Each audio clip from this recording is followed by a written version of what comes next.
Hussein Farhat. The 22-year-old natural bodybuilder known for his incredible transformation. How does it feel to have like hundreds of thousands of people think that you're not natural? I honestly love it. But some people just hate to hate, bro. I was really skinny, but like I said, I used to game, so I wasn't really moving. If I didn't like just destroy that mindset of it's gonna take too long and flipped it and transformed it into like, all right, the time's gonna pass by anyway, so might as well get started now, I would have never been here. Probably averaged around 10 to 12,000 calories for my whole stay. Pretty, yeah. Jesus. I just calculated once for fun, it was like 11,000. That was like 191. That was the highest I was. Cardio sucks because of too much test, right? Yeah, exactly. People that don't think I'm natural, if they want me to get tested, I'm down to, they just have to pay for the test. And I would do every single test every single week if they want me to for a full year. And if I fail one of them, I can refund the whole thing and I give the person 50K on top of it. I think if you're promoting the good sides about taking gear, in my opinion, it's kind of like promoting just taking gear. You do got some sus pictures out there though, bro. Because I'm like putting on weight and not gaining fat, the body fat percentage is lower. Yeah, or maybe you just like steroids. Maybe. There's like a couple questions asking you about like gyno. Yeah. So he did the gyno accusation. All I did in my response video was just pull up a picture of me when I was. Have you ever met both of them? Yeah. Yeah, I met both of them. I had both of them. On the pod? Yeah, I had both of them on the podcast, and I've also met both of them in person. And I like both of them a lot. Yeah, that's the thing. But it's funny because I'm very confident that when I met them, and since then, since I guess apparently today, Dr. Mike and Jared have absolutely fucking hated Greg. Yeah, it's the case, yeah. So funny. So funny. I met. Yeah, I had a Greg on the podcast, but it was in video format, that one. It was an old it was an old episode. Want me to grab it? No? Yeah. Thank you. Did I put this on while we're speaking? You don't have to. Yeah. Your hair looks pretty, so you don't have to. But No, that's fine. But I like it because I fucked Jared over because he was on my last podcast with Kyle. Yeah. And I guess I put the mic a little bit too close to his face. Yeah. And then he decided not to wear the headphones. So the problem with that is when you don't wear the headphones, You don't know. You don't know when you're breathing straight into the mic. So everybody on the podcast was like, God, a goddamn bodybuilder podcast. Gotta love him. Everyone skips their cardio. And then after the podcast, Alexi was like, yeah, it was pretty fucking bad. They made It was kind of hard to listen to. Sounds like Darth Vader. Did you post it? Yeah, it's posted. Okay. Yeah, that's why the comments are there. Yeah, I'll go. Oh, yeah. I'm sorry, Jared. I'll go watch that after. If everyone wants to know, Jared does breathe loudly, but not that loudly. Yeah, Just kidding, Jared. They killed me today, bro. It was actually, I met them yesterday. Actually, they had a pod with Eric. Yeah. And like I said, they're like both really nice. Same with Greg, like individually. But then yesterday he was saying like, obviously all the issues they've had. So like I see both sides. And today he finally just squashed it. So it should be fine moving forward. Wait, can you bring the mic closer to your face? I got you. So we can all hear you breathing. Bring it a little bit higher. Yeah. Yeah, that should be perfect. Yeah. Awesome. Yeah. Perfect. Yeah, Sounds it's better. good. Yeah. How did they squash the beef? They just sat down. We went to the gym. I had to work out with Mike before, Mike and Jared, and then they just sat down after it was just like an area where like nobody can come in. I think it's just like a posing room or like private group room. And they just sat down and was just talking. The video is probably going to come out soon, but it's just like Greg's point was it's just views, it's just video, it's nothing personal. Greg, you little fucker. It's just like and I kind of agree. Like he did a video on me. Yeah. That's how we started, and I'm pretty much best friends with him now. Yeah. So I guess it's his like mindset basically. For him it's just like nothing serious, it's just a video. But for Mike it was like he thought it was serious, so he would like, all right, Greg is making fun of me in videos, I'm gonna make fun of him in person. And that's how it started when they first met. Mike was like trolling him and whatever, but yeah, basically, and they were just talking and they were explaining their points and they both made sense. and he squashed it. And now Yeah. Greg's gonna stop posting. He should stop posting about Mike. I'm not gonna say he is gonna stop. You made it a meme, bro. That's You did. crazy. There's so many things, bro. The blue lobster, the tan, the fucking amazing. Yeah. But yeah, should be squashed now. Yeah. What do you think about that? About trolling people on videos for views? I don't personally do it. I don't like, Yeah. but I don't have any issues with it. Like if it's jokes or if it's something true, like for example, in Natty or not, and someone is actually not natural. And like for me, for example, when he did the video on me, I didn't have any issues with it because I went and got tested the day after and said everything over, and we're basically best friends now. Yeah. So I don't have a problem with it unless it's like personal attacks that like can detriment someone's career. It could have done mine, honestly, to be honest. But then he has a point of like, if I'm not natural and I'm saying I'm natural, I'm trying to get Right. clients for my coaching, it makes sense to make a video on it. Yeah. So I guess he just says the truth. It's not like he's making a video or depending if he has a beef with someone, like for Mike. But for Mike, it was just the tan stuff, and like it wasn't fake, like it wasn't false. So I don't really have a problem with it as long as it's not like personal attacks or like fake stuff. Yeah. Yeah. Yeah. Maybe I'm not that like versed enough to speak about this because I haven't watched enough of their videos, and Yeah. I like a lot of what Greg does and what he talks about. There was one thing where I think there was a discussion on like Nick Walker, for example. Yeah. And I think a lot of the audience took it very seriously and just basically gave Nick a lot of shit Yeah. because he had to drop out of a show. But my perspective is, like you've competed a lot in the natural federations. Yeah. However, in unnatural federations, every time you compete, just like in a natural federation, actually, there's a little bit of a detriment to your health, right? Absolutely. Yeah. But in the natural federation, it's when you get super low, it's like a little punch to your hormones, maybe, maybe to your thyroid, potentially to your mental health, depending on who you are. But when it's like in the enhanced bodybuilding space, there's quite a bit more, right? Because you got to like, normally some people add orals, not everybody. Normally people add some more to their bodybuilding stack as the show day comes around. Normally people throw in diuretics. So it's like, that's a period of time that is extremely stressful to your physique and your body. Tons of oxidative stress. And so that's why a lot of people take a health phase afterwards. So it's like, if you feel like you're going to go into a show with your worst package ever, you just know it's not going to go well. It's like, I almost feel like it's better to err on the side of like, why sacrifice my health when I can save it for when I know I'll bring a better package, if that makes sense. Yeah, it does. Yeah, I agree. Yeah. I agree. But like making the video, I don't think it's an issue because obviously like you're never going to know if someone is going through something, if that makes sense. Like for example, I can make a joke on you or whatever, or like just say something on you. Maybe like his biceps are smaller than his triceps, for example. But like if you don't see it and you don't care, it's not going to affect you. But then if you actually, it's something you're self-conscious about, now it's like a problem. So I think it's obviously like you can keep like your opinion to yourself. Obviously you could, but I think the way it affects someone depends on how they feel about it, if that makes sense.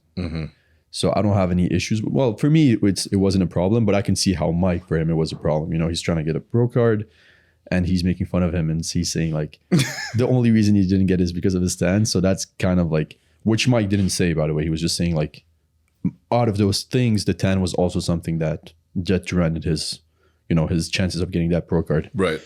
So yeah, I guess it depends on the person you're talking about. Yeah. That's kind of funny. It was funny, but yeah, they finally squashed it. I was like sitting on the side watching it. It was like, hopefully he fixed it, because Eric was actually in between. He was like running the video. Okay. And like another moderator. Yeah, and he's really getting good at being a moderator. Yeah. Yes, he was on the Jubilee video, which is where we met. But yeah, he was just moderating. He's really good friends with both. So he's actually like that was funny as well. He was saying like, he goes to Mike and he says like, when he first met Greg, he was already friends with Mike. And he was telling Mike like, I just met Greg. He's amazing. I went to his house. He took care of me. He was going to take me to the gym, whatever. But then all that Mike sees is Greg dropping these videos on him. So like it kind of affects Eric as well, because he's like saying this to Mike, but then Mike, all he sees is like Greg making fun of him. Yeah. So like Eric was kind of in a, like he wants to be, obviously he's business partners with Greg and myself, but then also he like friends with Mike. So it was kind of hard for him, but finally we squashed it and Eric is definitely happy. Okay, that's cool. That's cool. I like that. I like to hear that because that makes a lot more sense to me and resonates a lot more with me because I felt a lot more, I felt like I related a lot more to Greg's position where it's like, I understand both of these two and I know both these two, but it's like kind of weird to be in the middle, especially when one is talking about the other. Yeah. So I don't know. That's nice to hear though. There's always too much drama in social media. Too much, especially in this industry. Yeah. Try to stay away from it though. So how does it feel to have like, I wonder what the percentage would be, but how does it feel to have like hundreds of thousands of people think that you're not natural? I honestly love it. I really enjoy it, to be honest. Like if everybody thought I was natural, I just wouldn't be where I am, if that makes sense. So I take it with, like it's almost kind of an insult, right? When everybody thinks you're natural. Yeah, it is. It definitely is. Like, we went on the Jubilee show and I was like really happy to see these comments like, oh, he's not natural. Him, Shizzy, they're not, and Joshua, like, what are you doing on this side? Yeah. So I was really happy to see that because it shows me, all right, you're actually doing something right. And I think for me, it's mainly the timeline. I was able to get my results in that people are like, all right, it's impossible. The timeline is crazy, man. That is insane for sure. It is. I used to watch you. I used to watch, yesterday I met Brody and Luke. I used to watch them. So it's kind of funny being here like a few years later after like getting that transformation. So yeah, I agree. The timeline is definitely crazy.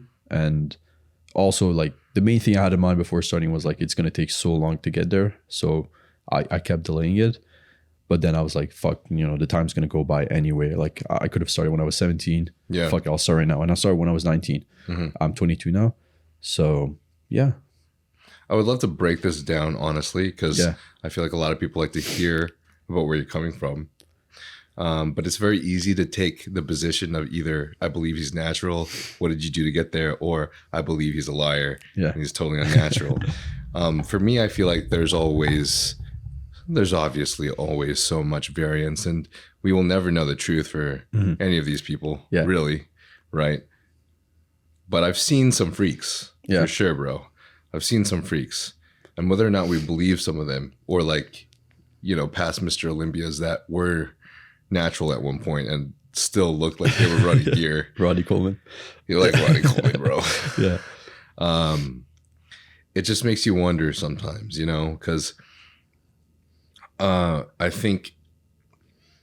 guess the first thing I want to ask first is what was like your history? What was your history before you started lifting? What was your past like? What were the activities that you did? Okay. What did you enjoy the most? Yeah. So I've actually, like my dad used to train a lot, my brother as well.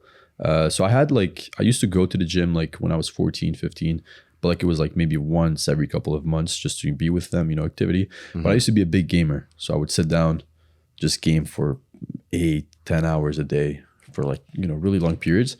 And I think that was mainly why I was like really skinny. Like I had good genetics, obviously from after, if I look back now, but I was just sitting down and not really moving, but I was really skinny at the same time.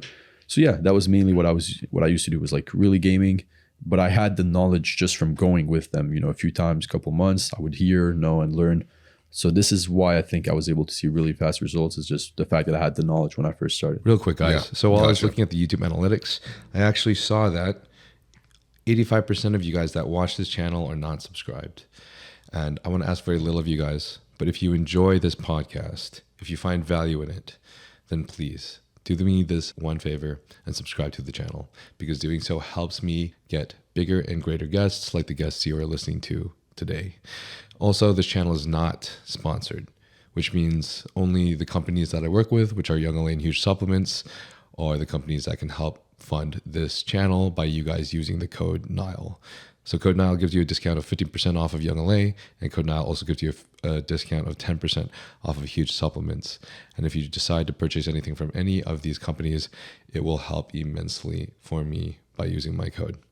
And this way, I can travel to other guests and also upgrade an equipment to make this podcast bigger and better for you guys. And you said it was your dad and your brother. Yeah. What exactly, like what level of, I guess, lifting and bodybuilding Yeah. did they do or were they into? My dad was like, he came from Lebanon. So obviously like he didn't have much, back when he was like younger. So he used to train with like what's it called? Like a fan. He had like a fan, and he used to just take it and do like chest with it. It was pretty heavy, and he used to like drink. A fan? Yeah, a fan, like an actual fan. It was That's like some fucking Filipino shit, bro. Exactly. They really have like maybe money to go to the gym or whatever. So he used to train with a fan, and then he would drink like milk and bananas. He would like blend them up and just drink no protein whatsoever, maybe in the milk. But yeah, that was mainly it. But then he came here, actually to Canada, Montreal, and he started training there. And he used to go like every day, sometimes multiple times a day, which isn't optimal, and then really grew. He's like probably right now 56 years old. He looked like he's 30 maybe, and he's like 185, pretty lean. So how tall is he? Around my height, so like close to 6 foot, like 5'11", 6. Okay. Yeah. And and my brother was not really like advanced. I wouldn't say like really advanced, but he got a transformation really fast as well when he first started. And he knew everything. He used to watch like Athlete Next. He used to watch you, actually. That's what I told you when I met you in the Jubilee. Like my brother used to watch you and everything. Oh, that's awesome. With the striated glutes and stuff. But yeah, and he had all the knowledge. And then he stopped training for a while. He was like in medicine school. So he went to, it's a lot of work. So he stopped training. And then I started doing the training. And then now he works with me, for the businesses that I do. So he came back and he's starting back to get into the gym. So that's awesome. Yeah. How much do you weigh right now? Right now it's kind of funny. I put on a lot of weight while I was here in Ohio. I was 180 when I first came here, like 4 days ago, and I'm 189 or close to 190 now. Oh, 4 days. 4 days. Wait, did you bring your body scale with you? Yeah. No, I actually weighed myself in the gym, but Eric has one at home. Oh, okay. Yeah. I'm staying with Eric. Nice. Yeah. But I gained 10 pounds in 4 days, which is kind of crazy. Damn, that is nuts. Did you say like on a video with Greg that like you have to like, you literally have to try hard not to eat or else you get fat? Yeah. Has that always been like that? No, I wasn't. I think I was really skinny, but like I said, I used to game, so I wasn't really moving. So I didn't have that hunger. I wasn't like I didn't want to eat. But then once I started training, I had my hunger just go up. So I kept like eating as much as I wanted. I put on a lot of weight, gained muscle, got leaner as well. I don't know how, to be honest. I was just like eating healthy, keeping everything healthy. And once I started social media, you got to stay lean, obviously, like for the views and stuff. So I was kind of restricting myself not to go too much because, I'm going to get fat. Yep. And yeah, right now I'm like at a point where I need to make sure I'm not eating too much. I'm forcing myself. I'm trying to fast to make sure like I'm not hungry before going to bed. So I kind of force myself not to eat too much because I just put on too much weight, which is a good thing. Yeah. But yeah. Do you feel like you've become more sensitive from all those shows that you did and also trying to stay lean for social media? Definitely. Yeah. I definitely think so. I just competed once in November, and Greg coached me, and I feel like it definitely played, like I lost some muscle for sure for that show. Naturally it is hard to like maintain and everything. So I got down to 165 on stage from like 185 when I first met Greg. Yeah. So I was 185 when I met Greg, relatively lean, like maybe 8%, probably 8%. And then I was like, I dropped down, got close to, I think maybe like 5 when I was on stage, maybe 5, 6. But yeah, I'm definitely sure lost a lot of muscles. And then once I did the worst post show, the worst one possible, I just went to LA to shoot the Jubilee video. That was the day after. And I just had crumble there, like probably averaged around 10 to 12,000 calories for my whole stay there. Wait, 10 to 12,000 per day? Per day, yeah. Jesus Christ. I just calculated once for fun. It was like 11,000 calories. What did you eat? Everything. I was eating crumble. There was like pizza, burgers, everything. Fire. Basically. Yeah, it was LA, bro. It's fire, bro. Yeah. Oh my gosh. Wait, so that was the only time you competed? Yeah. It was the only time. I did 8 different categories that one time. Oh, for some reason I thought you did 2 different. Okay, you did 8 categories. Yeah. And then you came home with like 7 medals? Yeah, exactly. Okay. What were those 7 medals again? It was for bodybuilding, true novice. I could only do 8. I was going to do 12 if I could, but there was a limit of how much you can apply for. So I did bodybuilding, true novice. I did everything I did true novice, and open for classic physique. And then I did everything for men's physique. So true novice, what's it called? What's the other one? Junior and open. Okay. So that was the 8. And you did open bodybuilding as well? Yeah, no, I didn't do open, just true novice. Oh, true novice for bodybuilding. Yeah, exactly. Okay. That was my first time, so I could do novice, true novice, Gotcha.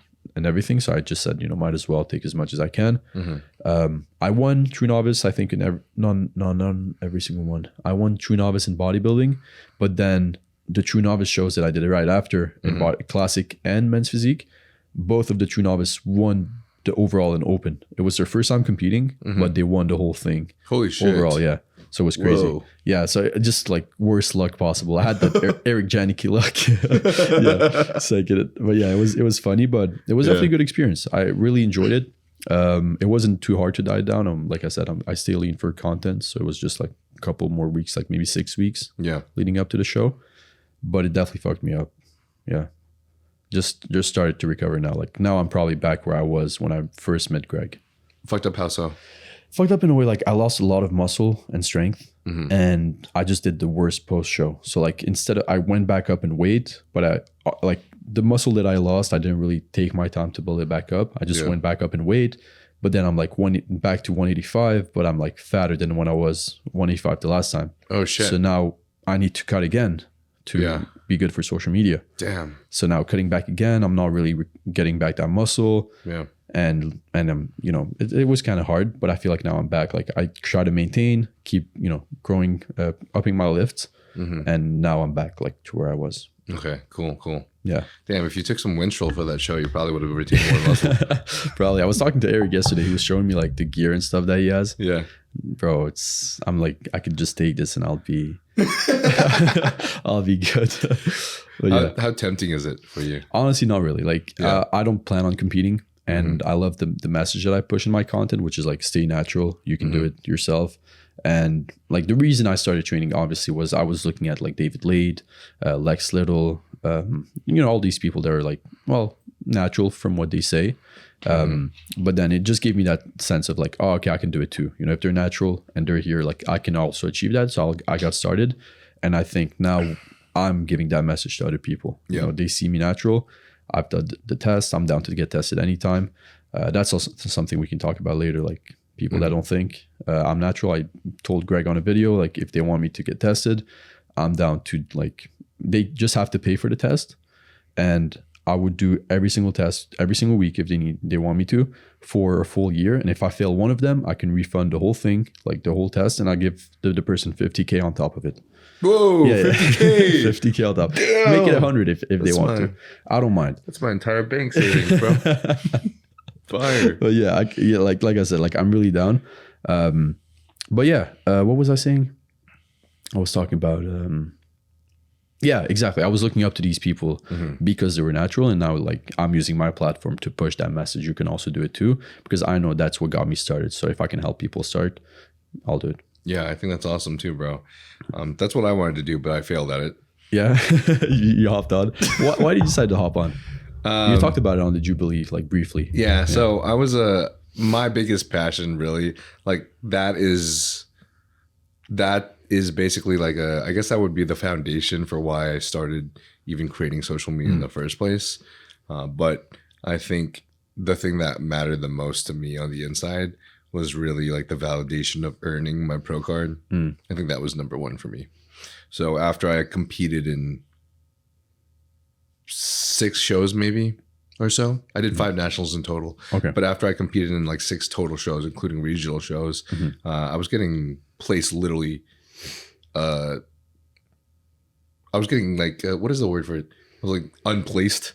Under like 15 or something? Or yeah, under 15, like 16th plus. I was literally just not placed at nationals for multiple times. And that's kind of like if your dream, like the number one thing you want is not to be the engineer your parents want, not to become the pianist you wanted to as a kid, not to be the tennis player, because you'll never be the great tennis player you were, because there's way better Asians out there than you.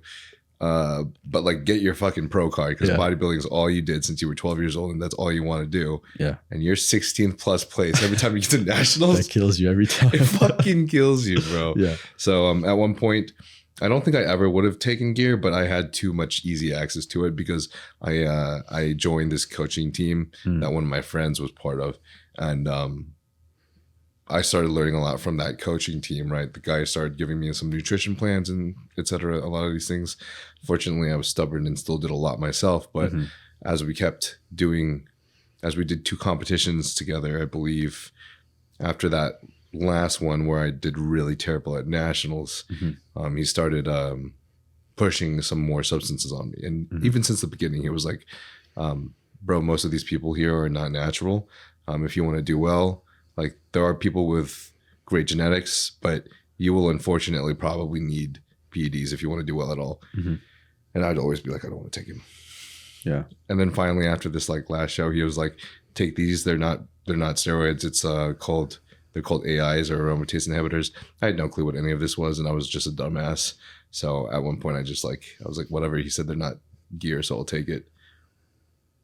Little did I know, it's like the stupidest thing you could possibly do for natural. Don't take estrogen blockers or aromatase inhibitors if you're natural. There's really no reason. And then it was almost like a gateway to PEDs for me, because then my next drugs that I took, which were also pills, were Winstrol and Halotestin. And those are steroids. Yeah. But it's kind of easy access because you just pop it in your mouth like the rest of it. So, I mean, after that, I basically lost my Natty card and that was it. Yeah, you were like, the rest was history. Yeah. I know, I think Shizzy asked you this question on the Jubilee. It was like, if you would have taken it back, and I think you said you wouldn't because you're in a good position now. But in that case, like, what would you, if you could give like one piece of advice to your younger self, what would you say at that point? When I was competing for nationals? Yeah, like you maybe like, just before you hop on, if you could go back and like just give yourself one piece of advice. Oh, yeah. Yeah, what would you say? Fucking educate myself. Yeah. Don't be a dumbass and just look things up more. Like, I understand at the time there was not very much information. Before I got my pro card, most of the shit online was just like blogs. Yeah. Like bodybuilding.com, Reddit, just a bunch of forums. I'm really trying to think of if there was any like gear talk out there, and there was really not much, man. More plates, more dates, but I didn't understand more plates at all at the time. I had no clue what the fuck he was talking about. I'm sure there was some more, but there were probably much, much smaller accounts that I didn't find or I didn't see or anything. So yeah, man, I would literally just tell myself to educate myself, which is why I think this day and age is, even though it's scary that there's a lot of gear being pushed, especially like on TikTok, it's also nice that there's a lot more credible people out there with good, informative content for people that are probably going to do these things regardless of what anyone says. Yeah. What I don't really like is the fact that those people got a lot less views than the people that just push the good sides of taking gear. Like, you know. Oh, yeah. You know what I mean? The good sides. The good sides. Like, I like the positives. Like, I know what you mean. You look insane. You feel good. Yeah. Gambling is fine, for example. Not throwing shots or anything. But like that's one thing I love, like that I try to do is like really push the natural side. Obviously I can't talk about gear because, you know, I don't know what it feels like, or like I obviously know the negatives just from, you know, people that have done it before. But I have people, for example, like as strong as I try to push my message, I have people that I know personally, like that saw videos of people that are like promoting the good sides about it, and they're 17, they hopped on MK or Test or whatever, and you know, it's like, even if there is that information like out there, I think if you're promoting the good sides about taking gear, in my opinion, it's kind of like promoting just taking gear. Yeah. Do you see it that way too, or like, what do you feel about that? If you feel like any of the medications that we spoke about today may benefit you, such as BPC 157, GH secretagogues such as Tesamorelin, IGF1, oxandrolone troche, Semaglutide, then you can obtain these from Trensparent HRT, and the link for that will be in the bio. If you feel like you're experiencing symptoms of low testosterone, such as depression, anxiety, lack of motivation, as well as lack of sex drive, then you can get this checked out as well by getting your blood work done at Transcend, and they will provide you expert medical analysis. Transcend HRT has worked with many professional bodybuilders and pro athletes, such as Thor Bjornsson, Phil Heath, and Jeremy Buendia. And if you feel like this podcast has any relevancy to you, I do believe that this clinic will provide of great benefit to you as well. I do think it's unfortunate that obviously it's the funny shit that gets all the views, you know? So I just think it's unfortunate. I don't know what to do about it. I think we just have to, as everyone says, it's like, it's your body, you do whatever you want with your body. So we just put our hope in whoever, that they will make a smart decision to at least educate themselves on how terrible it can be for you, or whatever else they need to educate themselves on, you know? Yeah. But it's hard, man. It's like the same kind of conversation I think with having kids is like, how do you regulate certain things with kids? Like, do you let them experience things for themselves and make those judgments, or do you like prohibit shit like alcohol or whatever, and then by the time they're out of the house they fucking go crazy and they get OnlyFans and shit? I think it's all about like explaining what it is. Like, obviously don't just like tell them not to do it without explaining why. So I think I'm Muslim, by the way, and I haven't been following it like as close as I have been recently, and the main reason was because of, you know, understanding it. If you don't understand something, you're obviously not going to follow it as much as if you actually understand it. So I think as a parent, your role would be not only to tell your kid like what is best, but also explaining to them why it's best, if that makes sense. So like, yeah, I think that's the best way to do it. Like, obviously if you don't want your daughter to do an OnlyFans, for example, you would try to explain to her why, you know, down the road might not be a smart idea. Yeah. So yeah, I think it's the same thing with gear, but obviously it doesn't get as much views as the good stuff. So, well, I think what I'm trying to say is that's exactly what I would do too. But the problem is the kids, like we're discussing what the main issue is that the content that's being pushed the most is from other kids that are glorifying it, essentially, right? Okay, yeah, so or close to that. And it's like, how do we force the kids that are glorifying it to not glorify it? To like add disclaimers about it or something like that, right? So I think that's the part that's like frustrating, and it's like there's not when it comes to that point, it's a little bit harder to see the things that we can control. Yeah, if that makes sense. Nothing much you can do about it, to be honest. It would be down to the platform at that point, right? And in my opinion, like the platform in itself is probably not the thing. Like TikTok, for example, or Instagram, whatever, is probably not the place that wants the best for people. The goal is just to keep the people on the app. But yeah, there's nothing you can do except, like, for me, all I can do is just push my content and my message of staying natural. And I think if more people would do that, it would definitely help. I think so too. I think, just like I said in the Jubilee podcast, I feel like I said this like 10 times on the podcast. But I think the number one thing people could do is educate. Right? Just keep putting out content there where you educate and you inform, and people can make their own decisions from that. Hopefully, if it becomes big enough, then the content is pushed out more and more. This is all y'all's responsibility.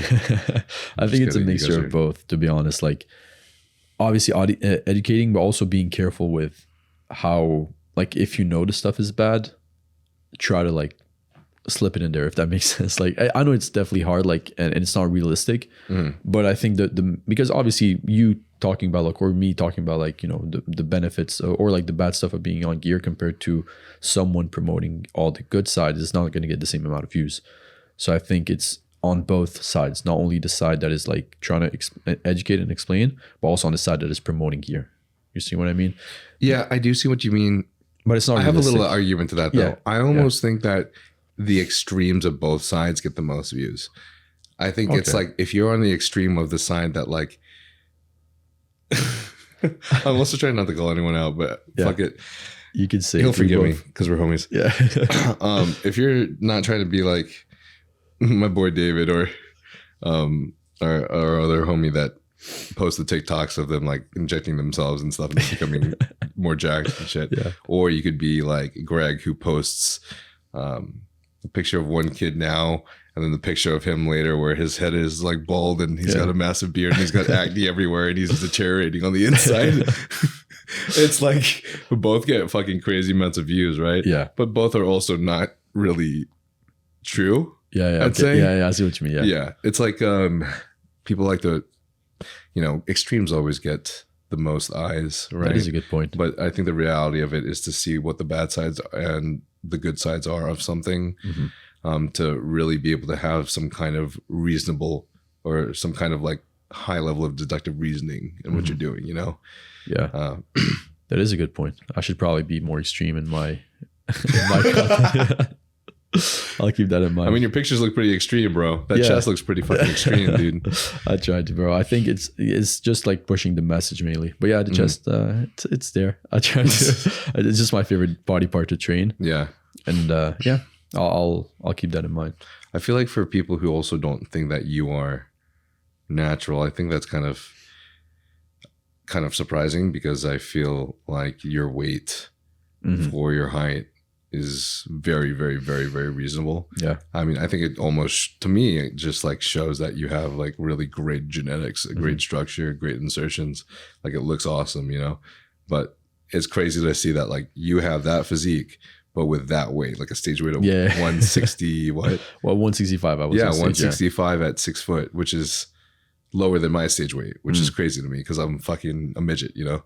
So that's pretty fucking sick, because not to twist your arm or anything, but if you were to jump on gear, and you're fucking crazy for that weight cap, bro. Yeah, I've been, yesterday, bro, I was talking with Eric, but again, I don't have that passion for competing. Yeah. But if I did, you know, I would definitely be open about it and, you know, let people know, you know, I want to compete. I want to take this seriously. So I decided to do this.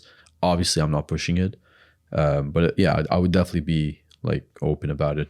And obviously I work with Greg, and if whatever happens, like, he's going to be truthful, whatever. So I don't even want to like, I don't want to hop on, but if I was, I would definitely be like open about it for sure. Yeah. And also you would see it, like you would definitely notice. Right. Like, for example, Alex hopping on recently, I that's my opinion, obviously, but like, he hopped on, and you can definitely see that he wasn't on before because he put on so much weight, and you know, is massive. His fullness is drastically different. Yeah. So like, that makes sense. So it would probably be the same for me.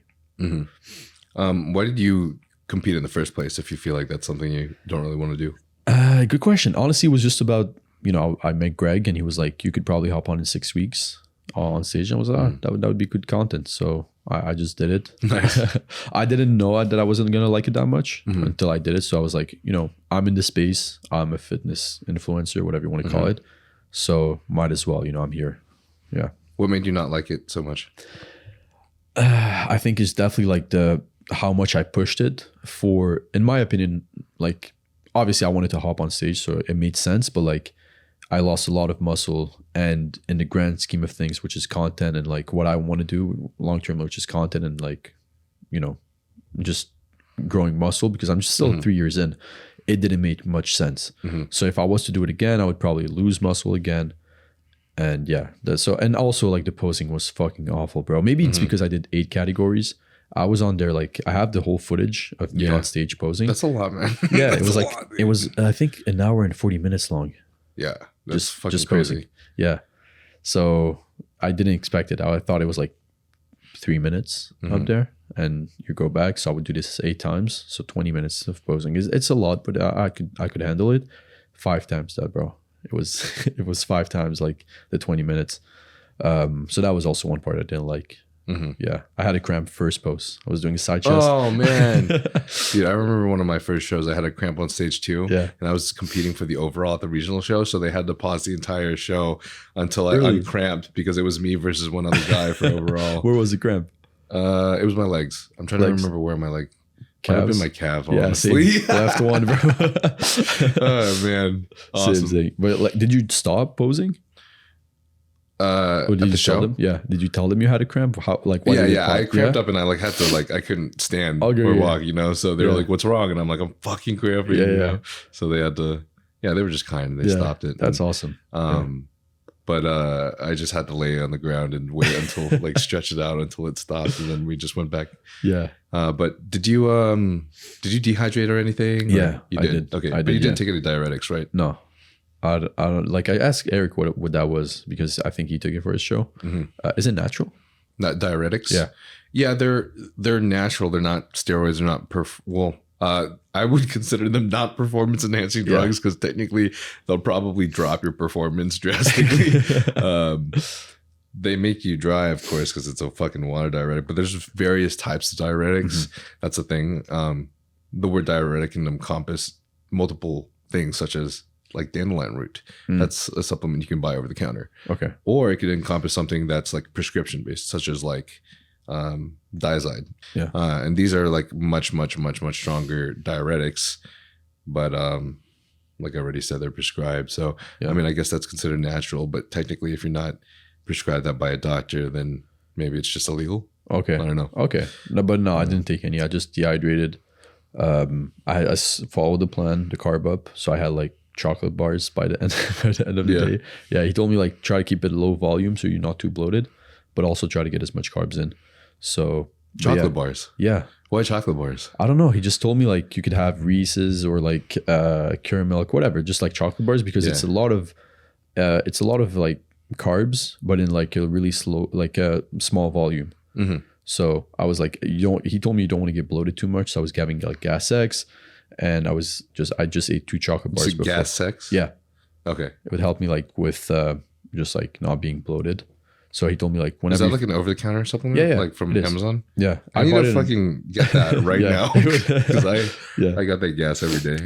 It would help. It definitely helped. Yeah, it would help like for the podcast. burping Sorry if something smells right now. There you go, bro. Just start burping. It helped a lot, like with keeping my waist like as small as possible. Damn. Yeah. It just goes up the other way? Yeah. Oh, that's fucking sick, bro. It just goes up the other way, bro. Like, Lexi, we need to get some of that. Gas X. It'll stop the frogs in her chest. Exactly. Yeah. But it was great. It was, and yeah, that's it. Like I carved up. I think the only problem was when I was on stage, I saw people like glowing and I thought they were like just sweating a lot. Bro, you're glowing. No, I mean like glowing in the sense of like actually they were like shining. Okay, yeah. Yeah. But yeah, they were shining. I thought like they were just like sweating a lot. Mm-hmm. So I was like, fuck, I need to drink more water. But then I was like, oh, like there's an oil station, like they oil you up. Yeah. And I didn't do it until the end of the show. Oh shit. Yeah, I just forgot. So I was like, you didn't get oiled up, bro? I was you didn't get oiled up for Greg Doucette? I wasn't Greg by Doucette. But yeah, But that was funny. But I still did pretty well. Yeah. Yeah. I mean, I think I got too oiled up for a sesh. Yeah. Oh, man, that sounds so sus. Yeah, and I think someone told me, I can't remember if it was my back, but I think someone told me it actually made it look like worse. Yeah. Because it was like so oiled up that it almost like made even the lines shine. Yeah. So it kind of became like a sheen. Flat. Yeah. I think it almost hurt because there was just too much. Yeah. And that's my fault because I wanted to get really shiny. I thought it would help. Was that a pro show? Yeah, it was a pro show. Yeah. But I mean, if you weren't sweating, I mean, that's probably a good thing. Yeah, exactly. Like, I tried to dehydrate for my last show. And we were on stage. I know this sounds crazy because I'm sure you've heard the same story, but like, you know, in the regional shows, normally people are like, yeah, you fucking go on stage for like fucking 30 seconds and the judges don't even like look at you sometimes if you're not that special. It's like, what's the point of like literally starving myself to death for 15 weeks for like what, 30 seconds on stage, right? But my show, my first pro show I ever had, we were on stage for an hour. Damn. It was insane, yeah. One category? One category, men's physique. Okay. It was a men's physique pro for the show. It was the only pro division in that show. So it's also understandable that they wanted to make sure that they judged the show well. And that was also like the main event technically for the show, I guess. But it was shocking to me that it was actually a full hour where I think we got on stage at 11 and I didn't get off stage and see my phone. The time literally said 12:05 and I'm like, that's fucking insane. Obviously there's a period of time in the middle where they had to tell us to go off stage so they could dab some of us because there was like half of us started sweating under the lights because we were under there for so long, even though we were dehydrated. And I was like literally the worst, bro. My entire chest was drenched. Yeah. But I understand the feeling because like being up there for so long, at that sucks, point, bro. you're kind of just like, I don't want to do this anymore, dude. Yeah. It's kind of crazy. I was doing like my friend relax and I wasn't relaxed, bro. I was nothing but relaxed. Like I kept clenching forward. And my best category was going to be men's physique, in my opinion. You know, my upper body is better than my whole physique, like in general. So I was like, all right, men's physique is definitely going to be the best. And I thought it was going to be like the Olympia. You know, you start off by doing men's physique, then you do classic, then you do open, or like, you know, bodybuilding. That's how I thought it was going to be. But it was the opposite. Bodybuilding at first, classic, and then we do men's physique. I think it's like that for the Arnolds too, right?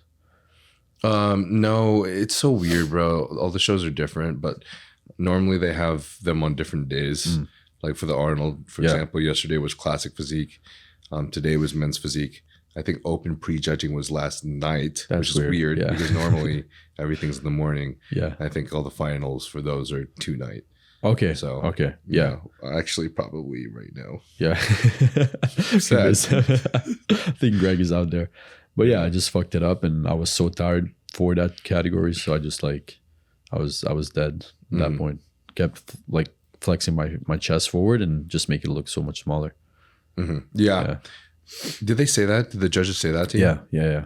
Greg told me that as well. They're like, don't flex your chest forward during men's physique. Yeah. Bro, that happened to me. Yeah. Yeah, I was in first call-outs for my first pro show, and I flexed my chest the entire time. And then when I did back, I'm so dumb, I did a fucking lat spread instead of doing a men's physique back pose. So I basically flattened my front and my back, and that was like literally that was kind of the only feedback actually that the head judge and some of the side judges gave me. They're like, literally, like that was probably the worst thing about your physique that day. So I guess I need to remember, like in men's physique, they look for something so different now, where they really want that full upper body, full arms, full chest, all in a very relaxed position. Like you're basically like, you need to look like you're just standing there without trying, right? Yeah. But then your abs are somehow just perfect. Yeah, you gotta look like you don't try, but you're trying you're trying really hard. You're trying super hard. Yeah, you have to try harder to keep your chest unflexed. Honestly, like if you don't have your hands on your hips, like I think keeping your hands off your hips is the easiest way to keep your chest unflexed. But the moment like a hand goes on the hip, it's so much harder. Yeah, that's true. That is true, because I was doing it like this, and this one was like fine right here, but this but the left one was flexed, right? And also I was trying to flex my abs, and then as I'm leaning forward, my chest would just take over. Yeah, but yeah, it is tough. But I'll if I ever compete again, I'll keep that in mind. If you felt like you could compete again, but not lose any muscle, what would you think about it? Would you do it again? Yeah, probably. I would probably wait until I'm bigger. I was like hopping on stage with like people that were training for 13 years, 15 years. I was only been, it's been 3 now, maybe like 2 something when I actually did the show. So I would probably wait like a couple of years. I'm still putting on a lot of muscle. I bulked for a couple months last year. Like actually I wanted to bulk and take it serious. But what I stopped because of social media. But like I bulked for 2 months, and I put on, I think it was a total of like 8 pounds. Of total mass. Total mass. But I was keeping it really clean, like a really small surplus. Yeah. And my bench went from 245 to I think it was 325. What? Yeah, in 2 months. Yeah. So, are you serious? Yeah, I swear. That's crazy. Yeah. So it's probably like 345 now, 365 is my PR at my highest weight. But then I just started losing fat again because, I wanted to do videos. How long ago was that when you did the whole bench PR thing? It was a year ago. A year ago? No, my PR was probably a couple months ago, like 6 months ago. But the whole bulk and stuff was, I think, a bit more than a year ago. It was last winter, but like at the beginning. So November maybe. Okay. Yeah. Sorry guys that this podcast is so like disheveled and shit. My brain is kind of everywhere right now. The ADHD is going wild after the expo. But did you play sports when you were younger? I did. Yeah. A lot of sports. Like I used to play soccer or football. Whatever you want to call it. Basketball a lot. Handball was my fucking thing, bro. Handball? Yeah. Have you ever seen handball? Yeah, it's just like, it's basically like football. So there's like a net, but it's with your hands. So like you can dribble the ball, you jump, shoot in the net. It's like 5-on-5, I think, with the goalkeeper. Oh, okay. Yeah. I'm familiar. Yeah, that was my go-to. I was in the team and everything. Yeah. That's dope. Yeah.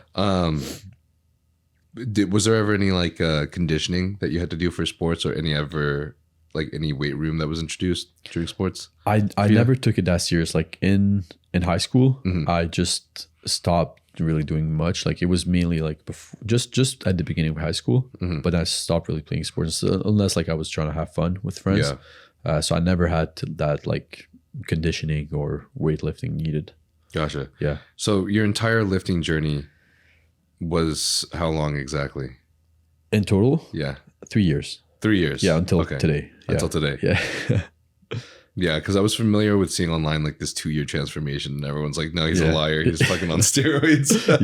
Yeah. That's when I first started posting. I started posting like a year and a half ago. Yeah. So that was like a year and like in 18 months, I had a pretty decent physique. I was definitely smaller than now. I was probably like 165, but around this leanness, maybe a bit more. Now I'm like 20 pounds heavier, but I was showing the people my transformation and stuff. And the first video that took off was just a workout. I did like a tricep workout. I was talking to TNF about it yesterday, and like it took off. It was like me putting the muscle group that it hits. So like, you're doing this for your tricep, it's going to hit the long head or whatever. And then I look back at it like now, and everything was wrong. Everything on that video. In your video? Yeah. No way. It's been a year and a half I was training. I didn't know shit, bro. But I just saw someone doing that video and I was like, all right, it must be true. So I'll just do it on mine. You fucking copier. Yeah. No, I just saw like this exercise targets this. I did some research on like this, and it was like the long head. I was like, fuck, I'll do it. I'll do the same thing. I'll put that in mind, but I'll just do like my tricep and I'll record my own exercises. And it was all wrong. But then I kept doing it, and I learned with time, obviously. I knew a lot. Wait, what exactly was wrong about it? It was like I was saying like, do that exercise and it's going to target that part, but it didn't target that part. So I was just like, the exercise was good. The form was good. Wait, do you remember which exercise and which part? I would have to. Oh yeah. This is great. So it was a tricep. It was like a reverse grip tricep. Okay. And I said that it just targets the medial head, I think. Okay. Yeah, and it was just bullshit. Like it targets like the lateral medial head. I think I'd have to like look and like do some like research. doing a tricep extension, but with your elbows tucked in. Yeah, exactly. Elbows tucked in, but reverse grip as well. Reverse grip. Yeah, I was saying like this is just going to target your medial head. It's not the long head. Yeah, exactly. Just your medial. Oh, okay. That's That's fire. I was getting flamed in the comments.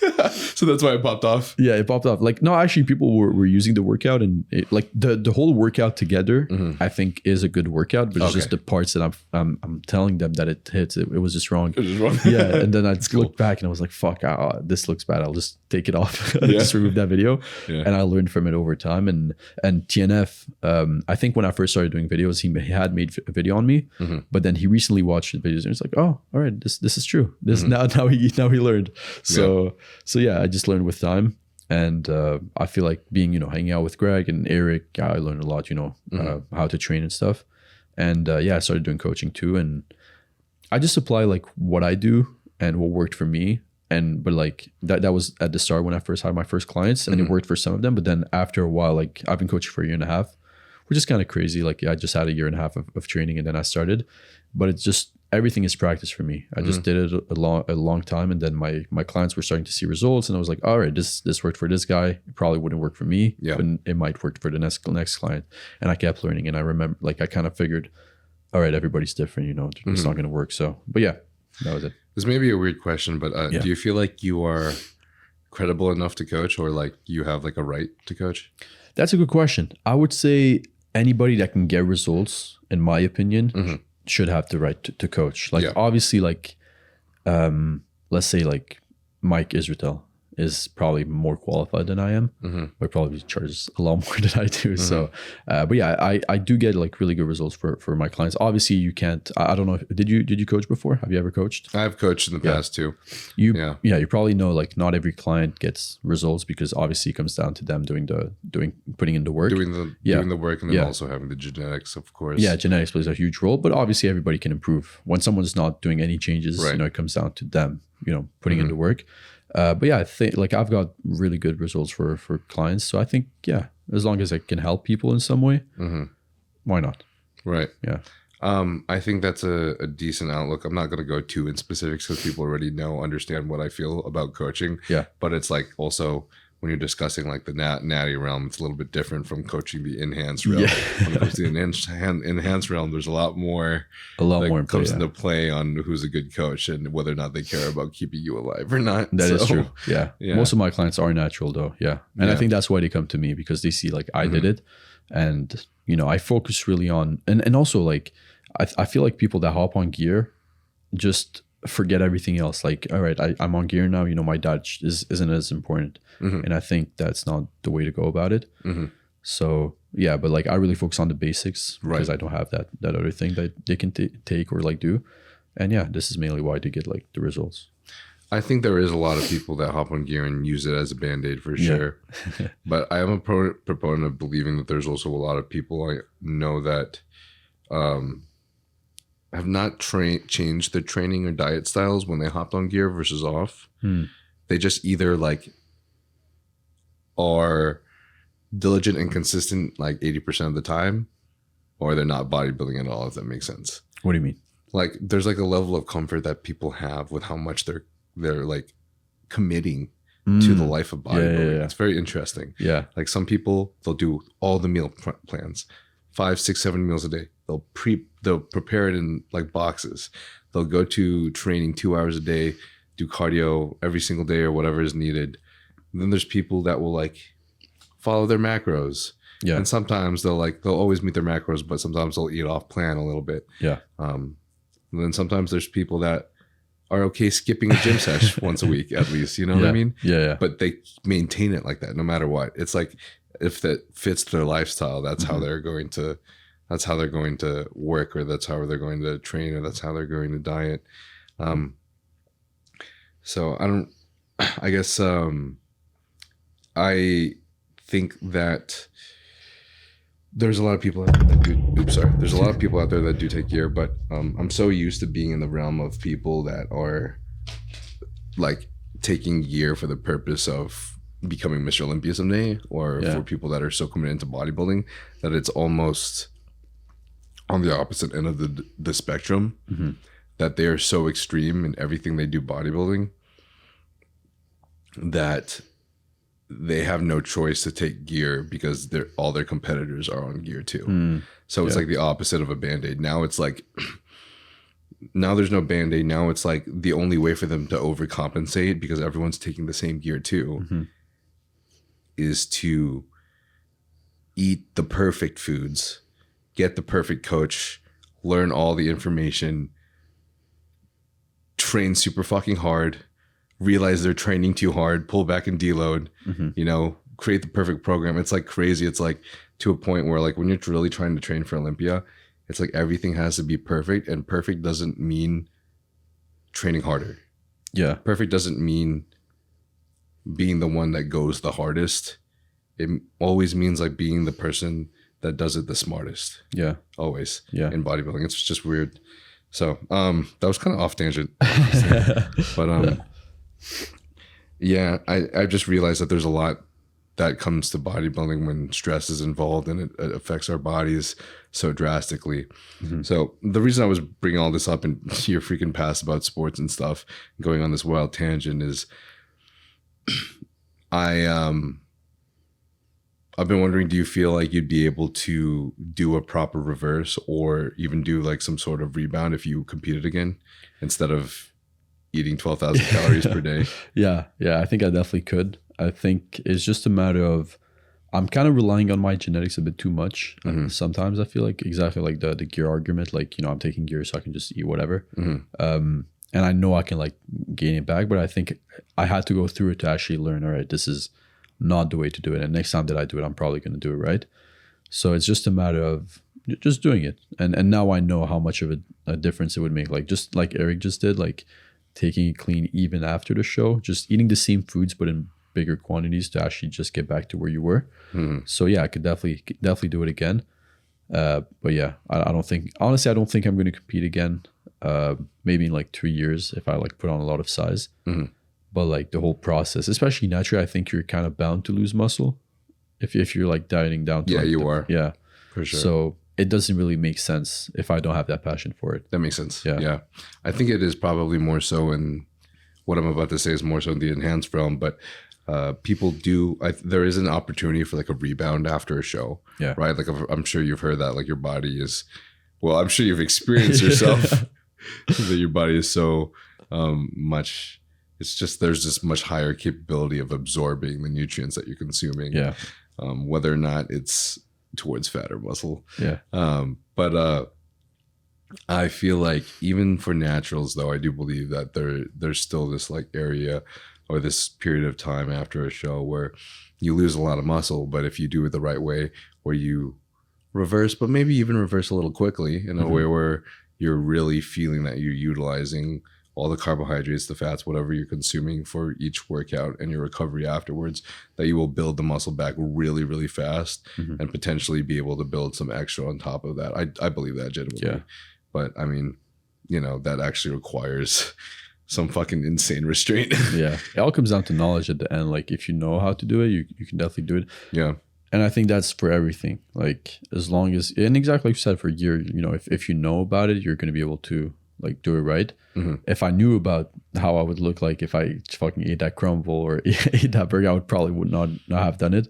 So yeah, it's all knowledge. Like, did you fill out though afterwards? I more than filled. I was massive. I put on like 20 pounds in I think it was 3 days after the show. That's crazy. So I went from like 165 to 185. Yeah. And then I put on another maybe like 5 or 6 pounds on the way home. Like, you know, once I got to Montreal, from LA to Montreal after the Jubilee video, I weighed myself again. I was like 191. That was the highest I was. So then I was like, all right, I need to take it easy. Jubilee video was immediately after the show though, right? Day after. The day after. The day after, yeah. Okay, so you're already in the process of like eating some food. Okay, fire. I came to my Airbnb and I ordered crumble and Taco Bell. Yeah. Fire. Yeah, same day. It's exactly what we would have gone. Yeah. We're very big Taco Bell advocates. Yeah. You like Taco Bell? Oh yeah, I have to swallow packages of Lactaid. Oh yeah. I saw your your comment on my video that I look like I eat the Taco Bell diet. Fire. That was funny, bro. But you look amazing, man. Thank you, bro. You really do, bro. Like I think I was gonna ask you this question. I was talking to Eric yesterday about like bodybuilding and stuff. And he told me like, obviously you went through it, like hopping, you know, going from natural to hopping on gear. Do you think I could like go far into bodybuilding if I was to hop on? Yeah. Yeah. How far would you say? I think that's really hard. This is purely 1000% speculation because there's no way that I'll ever be able to know how far someone goes in 5 years, especially on how they can respond to gear, right? Because the genetic varies greatly. But I did say Keon would be Mr. Olympia someday, and you got it. I called some things that happened. I'm just saying there's a few things that I called, but dude, I think it's fucking insane that you have this physique after just 3 years of training, not to mention the entire time you weren't bulking, you know, like you were trying to stay lean for social media. And when I was trying to stay lean at a certain part, it felt almost impossible to gain any more mass. So that first off is kind of crazy. I don't know how you're going to respond to PEDs. That's probably the biggest thing that dictates how far you can go. Because if you start taking PEDs, but you have the genetics, for example, you have high levels of diabetes or cardiovascular disease that runs through your family, or you have renal failure that runs through your family. You just have any of these situations and genetic predispositions, and you take gear and it's easy for your blood work to go to shit. Yeah, that's going to be the main dictator that like this guy isn't cut out for bodybuilding and he should not do it. Right. But I think that's kind of rare.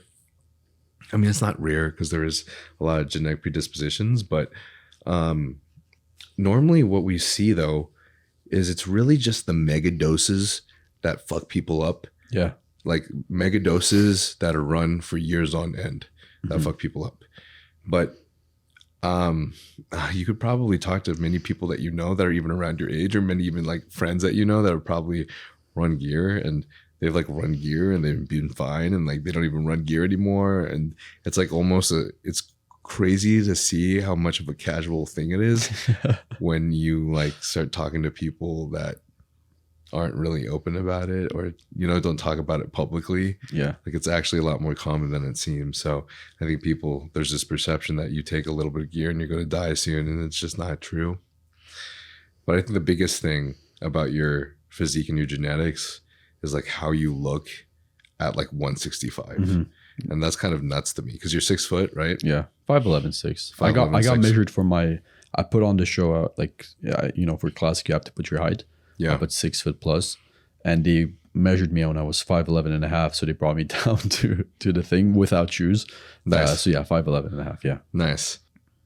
What was the division again that you competed in? It's called King Kong Classic.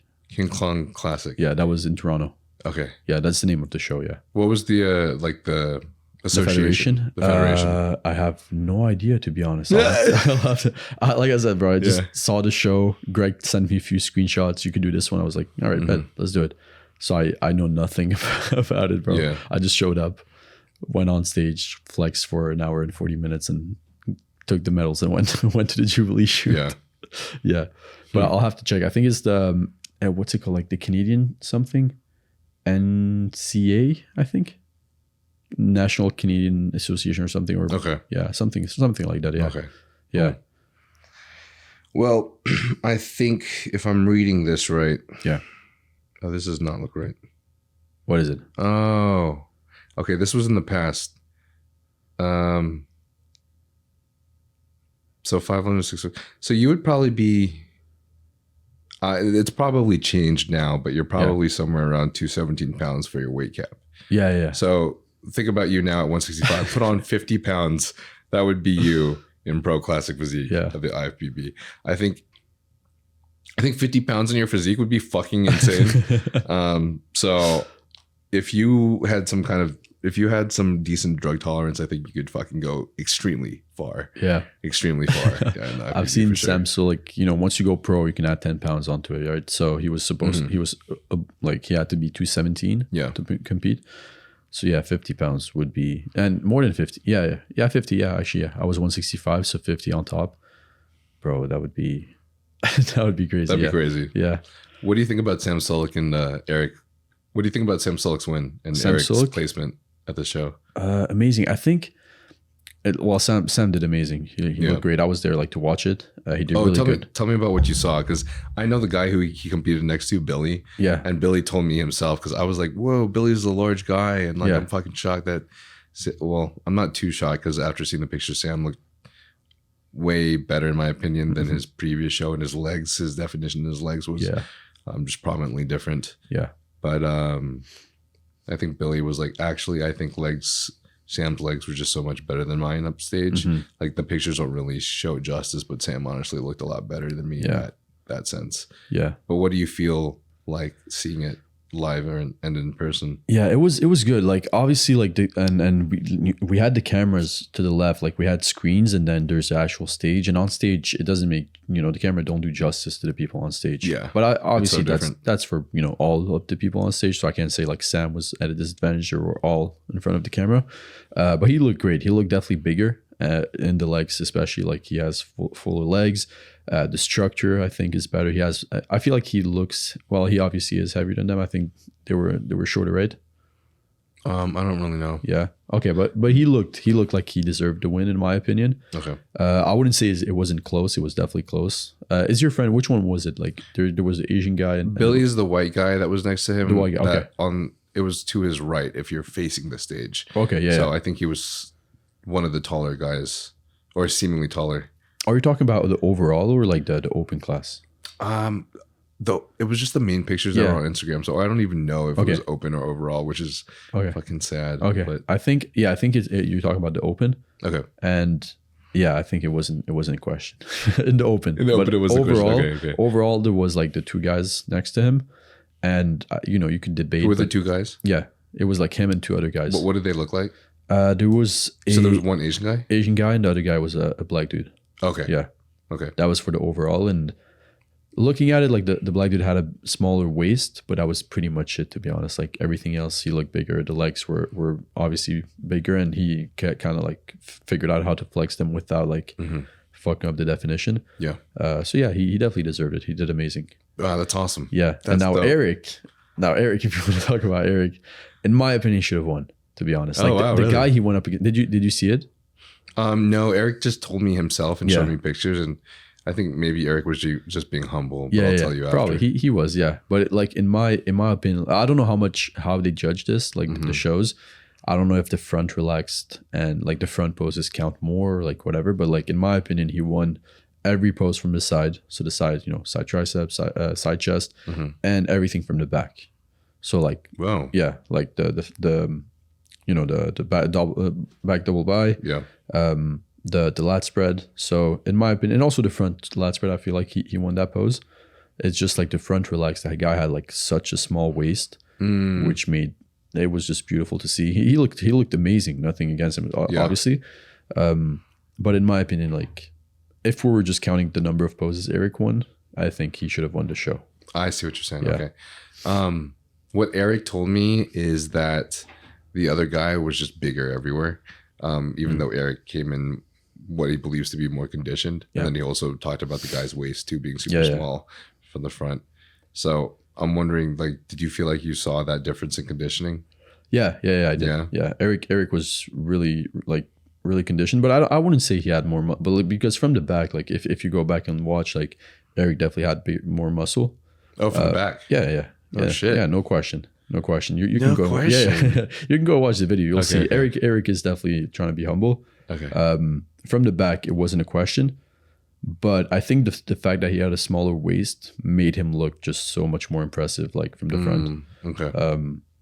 But yeah, the fact that he has a small waist, and you can go watch it. I'm pretty sure the guy would even say that Eric beat him from the back.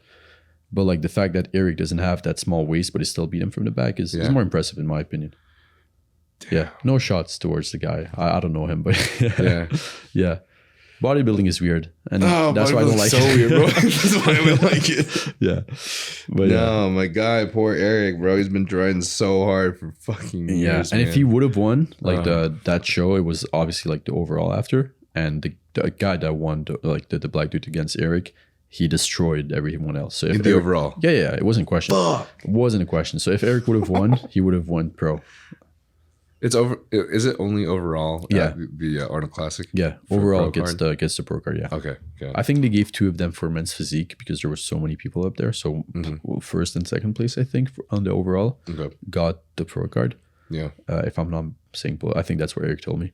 But the other ones, it was just the overall. So Sam and that guy, Eric is always so close. He's always one place away, man. Second place. And his cameraman was telling him like, this time you're not getting second. You're either getting shit on or you're getting first place. And he jinxed it. He got second again. Oh, shit. Well, my favorite part about this entire thing was I was there with Eric. I hope this is okay that I say this. Maybe this shouldn't be public information. But I was there with Eric when he kind of started the beginning of his so-called prep and stuff, but the mindset that he went about this entire thing was so different for him and so cool, and I think so beneficial for not only him but his family and his entire lifestyle, that I think it just relieved so much stress off of him that made this entire process easier. And that includes like how he ate, how he went about his intention for this show, and also even the gear intake was significantly lower for him. And apparently, I guess, according to the judges, they like this look. Yeah. Potentially even better than the last one. Yeah, that's what I told him. Yeah, I think that's a huge sign, because this is something I've discussed on my podcast with many experts, many very accomplished coaches and many pros, is this concept of lowering allostatic load. And that's your total stress on the body, whether it's physical, mental, or even like oxidative stress from things like PEDs and drug use. So, you're lowering, you don't have to take, I guess what this means at the end is if you're enhanced, you don't have to take all of these drugs. Sometimes you can take a lower box of drugs or whatever before your stage, right? What is actually going to bring you the look that the defined look that you want is more so your conditioning, more so how lean you get, right? Then the drugs will help with fullness to an extent. And then for both naturals and enhanced guys, for all of bodybuilding, total level of stress that you're inducing on yourself, just how much cardio you're doing every day. Are you having relationship problems? How much are you starving that's causing you not to sleep properly at night? Is this entire lifestyle that you're doing causing you problems at work, causing you problems making enough money? It's just there's so many different factors to think about. But apparently, I'm sure it affects the way that you perform in any other sport, but it's kind of crazy just how much it affects how you look. Yeah, it is. It is. It was his best look so far from what he said. And I think the fact that he didn't I think he told you, he told me, and I think he told Greg before doing it. I'm not sure again if I could I could say this as well, but he told me he almost told nobody about the fact that he was going to do the show. And I think that helped him a lot with that, like, because if people know you're on prep, they're going to like be careful or like, you know, treat you differently maybe. And also you have that expectation of like the content he has to produce or like the comments he's getting, or, you know, maybe if, you know, like let's say he has like a bad mood, people say, oh, it's because you're on prep, you know. But the fact that he just kept it silent, didn't say anything, and was just like working towards that goal, he didn't have those exterior things happening. Yeah. And it really helped him with the way he looked on stage. Yeah. I've been thinking about that actually for a long time, like whether or not I want to announce my shows. I've been thinking about this for like years, man. Even since I first started competing, if I should just keep it quiet. Try it. I think it helps a lot, man. It fucking sucks, but I think it helps a lot. Yeah. Did you, you were announcing though, right? Yeah, I did. Yeah, like 5 weeks out, 3 weeks out. Yeah. Shit. I did a video with Greg when we first like decided to do it. It was like, I think 6 weeks out or 8. We did a body fat percentage test. I was like, 8 weeks out. And I was like 7% body fat. And yeah, we did like a whole thing leading up to it. I mainly did it for content, to be honest. But then I was like, fuck, I'm so close to the show, but I don't have any energy now. Like, I don't want to do content anymore. Yeah. So that's the bad thing. So I kind of didn't prepare it the right way, but it was definitely just for content. You know, I didn't, even if let's say I won all the shows, I could have, I could have went to the nationals after. It was top 3 in the open class. I got it for classic, I think, and also for I don't know if I got it for bodybuilding for men's physique, but I got it for classic. I could have went to the nationals after the like natural pro whatever, the Ben Wader I think it's called. But I was like, I don't want to do this, and I was fucking 20 pounds already in 4 days. I just forgot about it. Yeah. What do you feel like is giving you the most anxiety in your journey and your competitive journey too? Journey about like Instagram and everything. Yeah. Just your entire Instagram journey, social media, bodybuilding. Yeah. Good question. I would say it's just improving. I wouldn't say like I'm a bodybuilder. Like obviously I did a show and everything, but I don't take it too seriously. My goal is just to grow things. And that's why I don't really have, you know, I'm partnered with HLT. I'm doing my own clothing brand. I like to do my own things. So I think the thing that brings me the most anxiety is just performing and just doing stuff right. And I think it's a good thing because it just keeps me like busy with stuff. Like I just have to just work. So I think it's that. And also one thing that I feel like is kind of sucks is like I'm achieving all these things, you know, I'm making money, I have the fame, I got the physique, whatever, but I'm not really too happy about it, if that makes sense. So I think that also brings like a bit of anxiety. I don't know if it makes me happy, but I still do it. I'm just like used to doing it, so I keep doing it instead of like being in a moment and actually enjoying the stuff that I do. I don't know how to explain exactly, but I feel like I just need to find something that makes me happy and just like keep doing what I'm doing, but also having that. Honestly, I don't think the goal is to be happy. Now that I actually think about it. You're getting a little philosophical here. Yeah. I have, yeah. I don't think the goal is to be happy. What brings me happiness is staying busy. All right. So like doing stuff and building stuff. Sounds like a real man, bro. Yeah. I try to. But yeah, I don't know. Like I'm just sitting, for example, I was talking to Brody yesterday. I had a call with him. I'm just like sitting down in my bed. I'm like, I have all these things, but do I really care? Like I have the car, I have the fame, whatever. So it brings me a lot of anxiety, but I feel like just staying busy keeps me I don't think about it too much. Yeah. I got to find something that brings me peace or something. Yeah. I mean, you kind of already answered this question. Yeah. In a way, I guess maybe not too specifically, but why do you feel like it doesn't make you happy?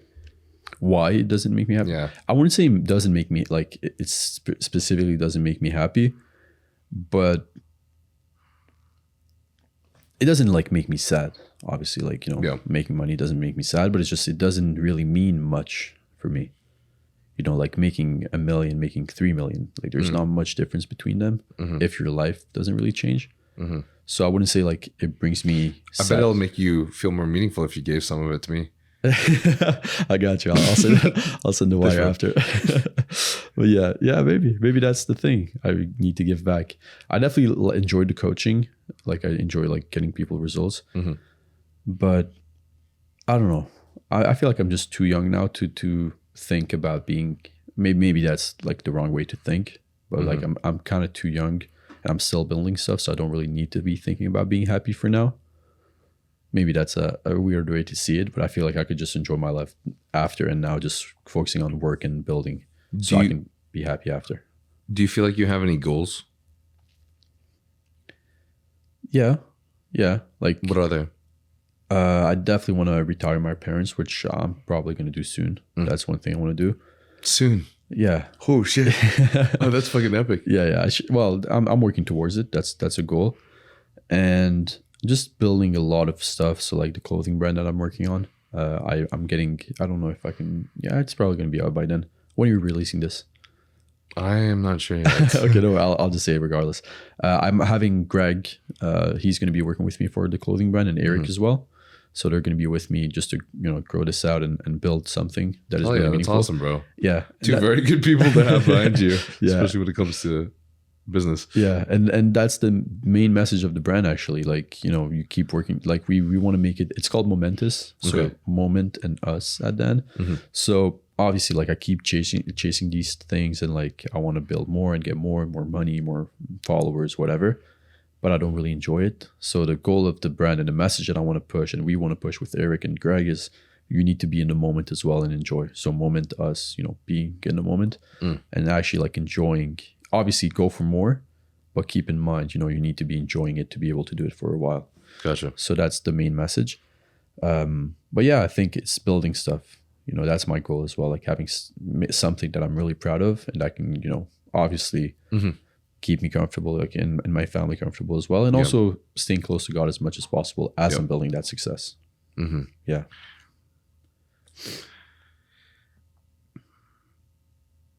I think you have a really awesome perspective for someone that's 22 years old. Honestly, I haven't really heard very many people around your age that I feel like I can really relate to and connect to in terms of a multitude of things related to like fulfillment and about like our purposes in life and what we're doing. I had a great podcast with Jack Eagles, and he's I think 22 years old too. He's a very up and coming classic IFBB pro. That kid is also a great example, I think. But it's hard for me to say anything on this because I think everyone moves at their own pace, right? We see people that we see people like you guys in your very early 20s who are already making such an amazing living, trying to do things in your life such as like stay close to God or like even focus on your own family, whether or not that's your future family or your current family, your current parents. I think these are all pretty, I think, laudable and monumentous things that many of us see as goals in our lives. And then we also see people that are like still in their 30s and the biggest goal is to see how many girls that they can pick up in the next weekend. Yeah. And they're all like, it's all fine. Like I don't want to judge any of it. I've been in all of the places for sure. But do you feel like maybe there's also like you haven't found a consistent thing in your work that is currently bringing you fulfillment? Does that make sense? Yeah.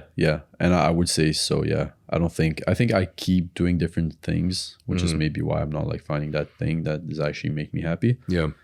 Or like fulfilled. But when I see people like, for example, we had the young Elish stuff and like the Arnold, I see people like coming up to me and saying, you changed my life. I can't say use your workouts and, I'm doing amazing, whatever. And also I'm just getting started too. I've only been doing this for like a year and a half, the videos and everything. And I'm trying to build onto it as well. Yeah. I have faith for, I know it's just going to get better. Hopefully, if I stay on this path. But yeah, I think I kind of like just new to it, and everything is moving so fast. So maybe that's why I don't feel like I found that thing that is making me fulfilled or keeping me like, just like kind of found my purpose yet. Mm-hmm. But I know, I know I'm young, and obviously like I've spoke to a lot of people, and some people are like double my age and they still haven't found that thing. Mm-hmm. So I'm not too stressed about it. I feel like if I just keep moving regardless of how I feel and just work towards the things that I know are important, maybe by like religion or you know, things that kind of matter to me, I think I'll be fine in that. Like, you know, I can always figure out that, you know, when I'm set, if that makes sense, you know? Yeah, that makes a lot of sense. Yeah. So I think that I feel like obviously, like you said, there's going to be so much time for you to find that purpose. And I'm sure that you will, because you're so fucking young, bro. And you've achieved so much already. But I mean, this can come at any time. For me personally, I remember when I was younger and I was blowing up on social media, kind of like when you mentioned, when you saw my reels and stuff before. Yeah. That was giving me a lot of joy, and I was feeling a lot of dopamine from that shit. And when I would have people come up to me and say like, oh my God, dude, we love your physique. Like, it's inspired us to lose weight. That would bring me feelings of fulfillment that were really amazing. Right. But all of that was pretty short lived. Yeah. You know, at a certain point, you know, you grow so much, especially in like the social media era, but at a certain point that growth normally comes to a halt or a plateau of some sort, you know, and at that point, there's a lot of users, a lot of creators that have to accept and remember or realize that dopamine rush or those feelings of growth do not last forever. And unfortunately in social media, sometimes it's uncontrollable of whenever it stops. Yeah. Right. Like, you can continuously work hard, but sometimes, you know, the algorithm doesn't respond for you. Yeah. People don't want to see your content anymore. Something happens. And I realized that feeling of joy that I got was, of course, simply the validation that my work has been seen. Yeah. That my hard work has been acknowledged. Now, whenever I would get people telling me that they were inspired to lose like 80 pounds or like it helped change their life, that was very fulfilling to me to an extent. But it got to the certain point where I just realized like, man, I'm happy that I get to help people, but I don't really feel truly fulfilled in just being this physique that people like, you know? Like, I appreciate that you guys felt inspired by this, but I really don't even understand how, you know, I'm just this body, this tacos body that you're inspired by, I guess. And I love that you made the change, but I don't feel like I had contributed enough. Yeah. If that makes sense. Yeah. I still think that there's going to be so much more in life where I want to find fulfillment, such as when I finally create and have my own family someday. I think that's one of my next biggest goals. I think I'm getting to that age. I think even though I'm not making that much money, and I'm nowhere close to being able to retire my parents, even though that's something I would like to do someday, I think I've been blessed to find a lot of fulfillment through this podcast. And I think that's because I can talk to others. I think that's because I can connect to others. I think that's because through this podcast, I'm continuously building relationships. I'm continuously connecting with other people that have had the same problems and issues. I actually started going to therapy recently too, and I found that same fulfillment in therapy as I have on the podcast, where I connect with people through the problems that we've experienced, the pain we've experienced, things that we want to solve, whether or not it's emotional, physical, or even just bodybuilding and competing related. I've noticed that this is just an area where I think I've kind of almost felt like I found my purpose. And that's why to this day, I just want to thank my audience for being here. Yeah. Because I think I would feel a lot more lost if I didn't have them and if I didn't have this platform. Yeah. So finding our purpose and fulfillment is weird, bro. I don't know. But I think just like you said, I think that giving back, that feeling of giving back is always going to be the thing that potentially makes us feel the most fulfilled. Yeah, I whether agree. or not it's the people or whether or not it's the God, whatever. Yeah, no, I definitely agree. I think that's the thing I think most people should do is like live more in the moment. I'm probably like the last person that actually applies this, which is why I want to like actually push that message, because I've kind of started doing it recently, and I feel like it definitely helps. Like, obviously you have these goals and everything, but once you reach them, you don't really feel any better. So it's really good to like actually enjoy, the moment and actually look back. I never thought I would be here like, a year ago or a year and a half ago, but I'm still not happy, if that makes sense. So I'm like, all right, it's not getting there that's making me happy. So what should I focus on then? And now it only makes sense to just focus on being here, if that makes sense. It's kind of, it is kind of weird. But yeah, I agree. And my goal, like the way I think I see life now, and like we were talking about depression yesterday with Luke and Brody, and I don't really believe in it. I don't know. I think you are. I think because I told I told Brody that he told me something about it, but I maybe fucked it up. Like, are you someone that believes in depression? Yeah. Yeah. Okay. Because I told him yesterday that I don't believe in it. Okay. So that I think yeah, that was you on the Jubilee thing. When we did the video, I think depression came up and you talked about it. Yeah, I think I mixed you guys up. But yeah, it was, I was just saying I don't really believe in depression specifically for me, because for me, like, let's say I feel depressed in some sense, I would just see it as life telling me that I'm not doing what I'm supposed to be doing to be quote unquote happy. So this is why I don't really believe in depression, because if I give it that label, it means like, all right, I really can't do anything about it. But if I just see it like as life telling me like, all right, you should be doing this instead, but you're not doing it, that's why you're feeling this way, I would do the stuff that I need to be doing to not feel that way. You know what I mean? see what you're saying. Yeah. Kind of using the power of semantics to your own. Yeah, exactly. I feel advantage. Like giving it a meaning, it gives like power to the word over you. And I don't like that. So I just say like it doesn't exist. And so what would you say then if we were talking about depression in regards to other people? I would give them the advice that works for me. Like, why do you feel that way? And then they would give me like all the reasons why. And I would like say, what could you do maybe to not feel that way? And there you go. You're not depressed. You're just not doing that thing. Oh man. It is kind of insensitive, but that's how I see it. Oh man. Okay. So like, hypothetically, if we were to pull you out of this body, if you were to pull you out from this focus on providing you with the right beliefs to propel yourself forward, and we were going to talk about someone else that was diagnosed with depression, would you believe that depression does not exist? Could you repeat that? Just so if you were like not in this body, we weren't focused on propelling yourself forward with your definition of, I guess, depression or whatever. We were just talking about someone else. Third person view. Talking about discussing someone else. Would you believe that if they were diagnosed with depression, does their depression like not exist? Yeah. It doesn't exist, in my opinion. Okay. Yeah, for the exact reason I said. I don't think like it's just a me thing. I just think in general, and and like it just makes sense in my opinion. Like if you're feeling a specific way, and it's actually obviously it has to be something you can like control, and it's always something you can control. Like you're not born depressed, or like you're not actually. Now that I think it's, unless it's like a medical thing, you know what I mean. So like.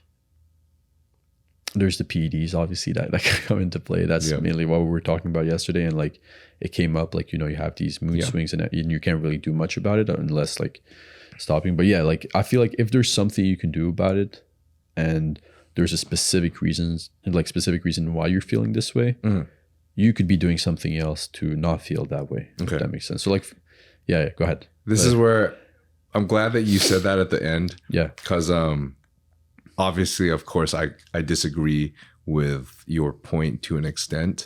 I do believe that it is a cool thing to say, like, depression does not exist. I have control over this. I can propel myself forward. I think that's a very strong way to go about a situation like that.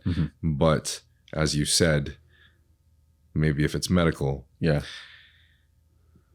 I think there are a lot of people that have probably experienced a state of their body, their mind that potentially you might not have ever experienced. And this is a state of no matter what you are doing, no matter how hard you try, you cannot move. You can't go forward. And the entire world is no longer looking like what it used to. Okay. Have you ever been in that state? I have been in this state once. Okay. I was able to control it at the end because I ended up sticking myself with a needle, taking TRT. Okay. But there you go. I'm just there you kidding. go. Now you have control of it, right? But of course, there's a lot of people who are not in that, that do not have that accessibility or that opportunity. And depression can incur in people from a multitude of different ways, you know, regardless of whether or not they are a diagnosis or not. And this could be from guys from a low testosterone level, which nowadays, I think there's a lot more methods to kind of get out of that, right? But I think there's also many, many women that experience levels of depression that cannot escape it.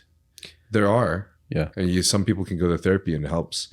But sometimes there's certain things in, like sometimes people have a different body chemistry, bro. It's so weird. Like if you ever look up, if you ever get like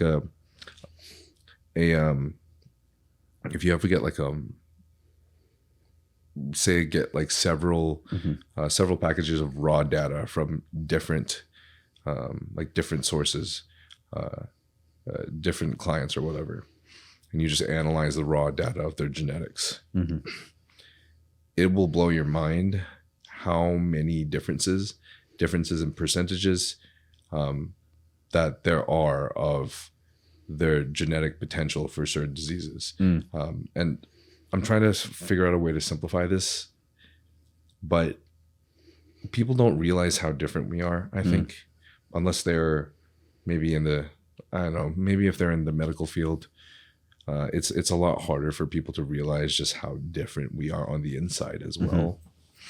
And it's so drastic that like even your personality a lot of times is very nature, is from your family, you know. I'm trying to not go down a rabbit hole because this is probably getting annoying. Basically, there's a lot of diagnoses that a lot of women can also experience through fluctuations in hormones or an imbalance in proper hormones, or something going on with their body chemistry that's not even hormone related, whether it's mental or not, where they almost feel like they require an SSRI because there's no other option, which sucks because I don't think SSRI should ever be a solution. So we got to have some kind of solution out there. But of course, there's some of these people that just cannot get out of the depression no matter what they do. And that sucks. And I think that's what depression is when you're in a place that when you try to move forward, like you can't move forward, right? Like you don't have control over being able to move forward.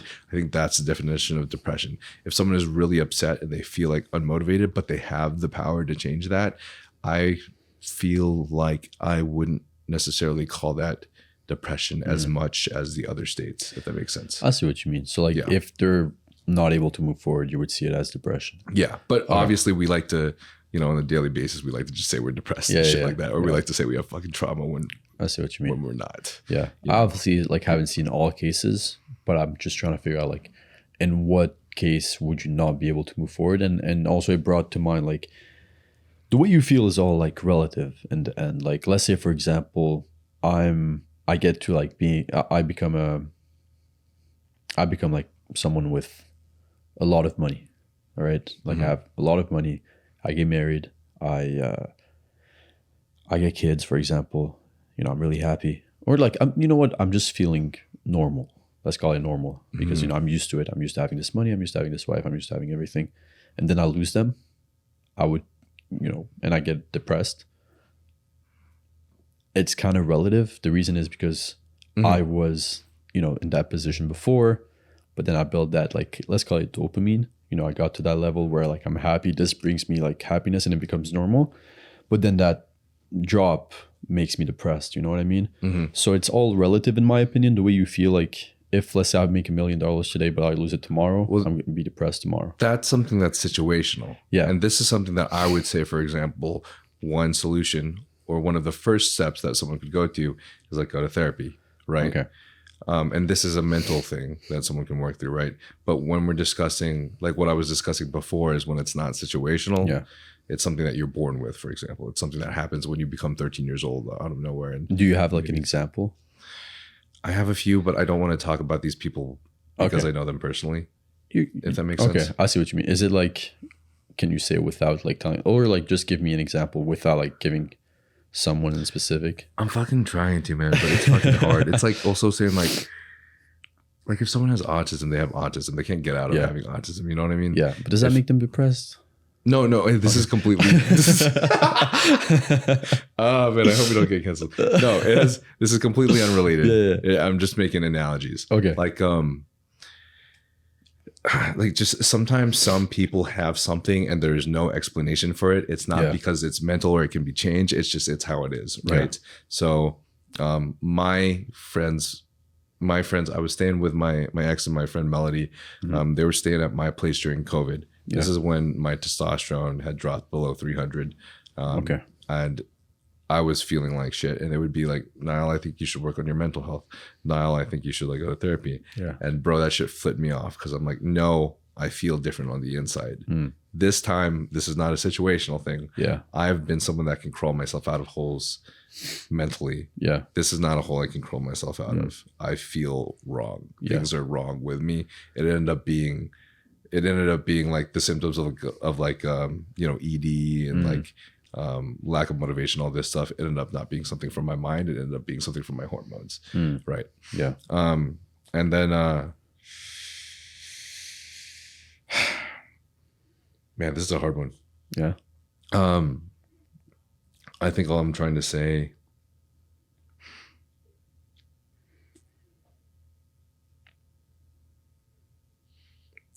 this is hard after a long expo day, bro. It's cool, bro.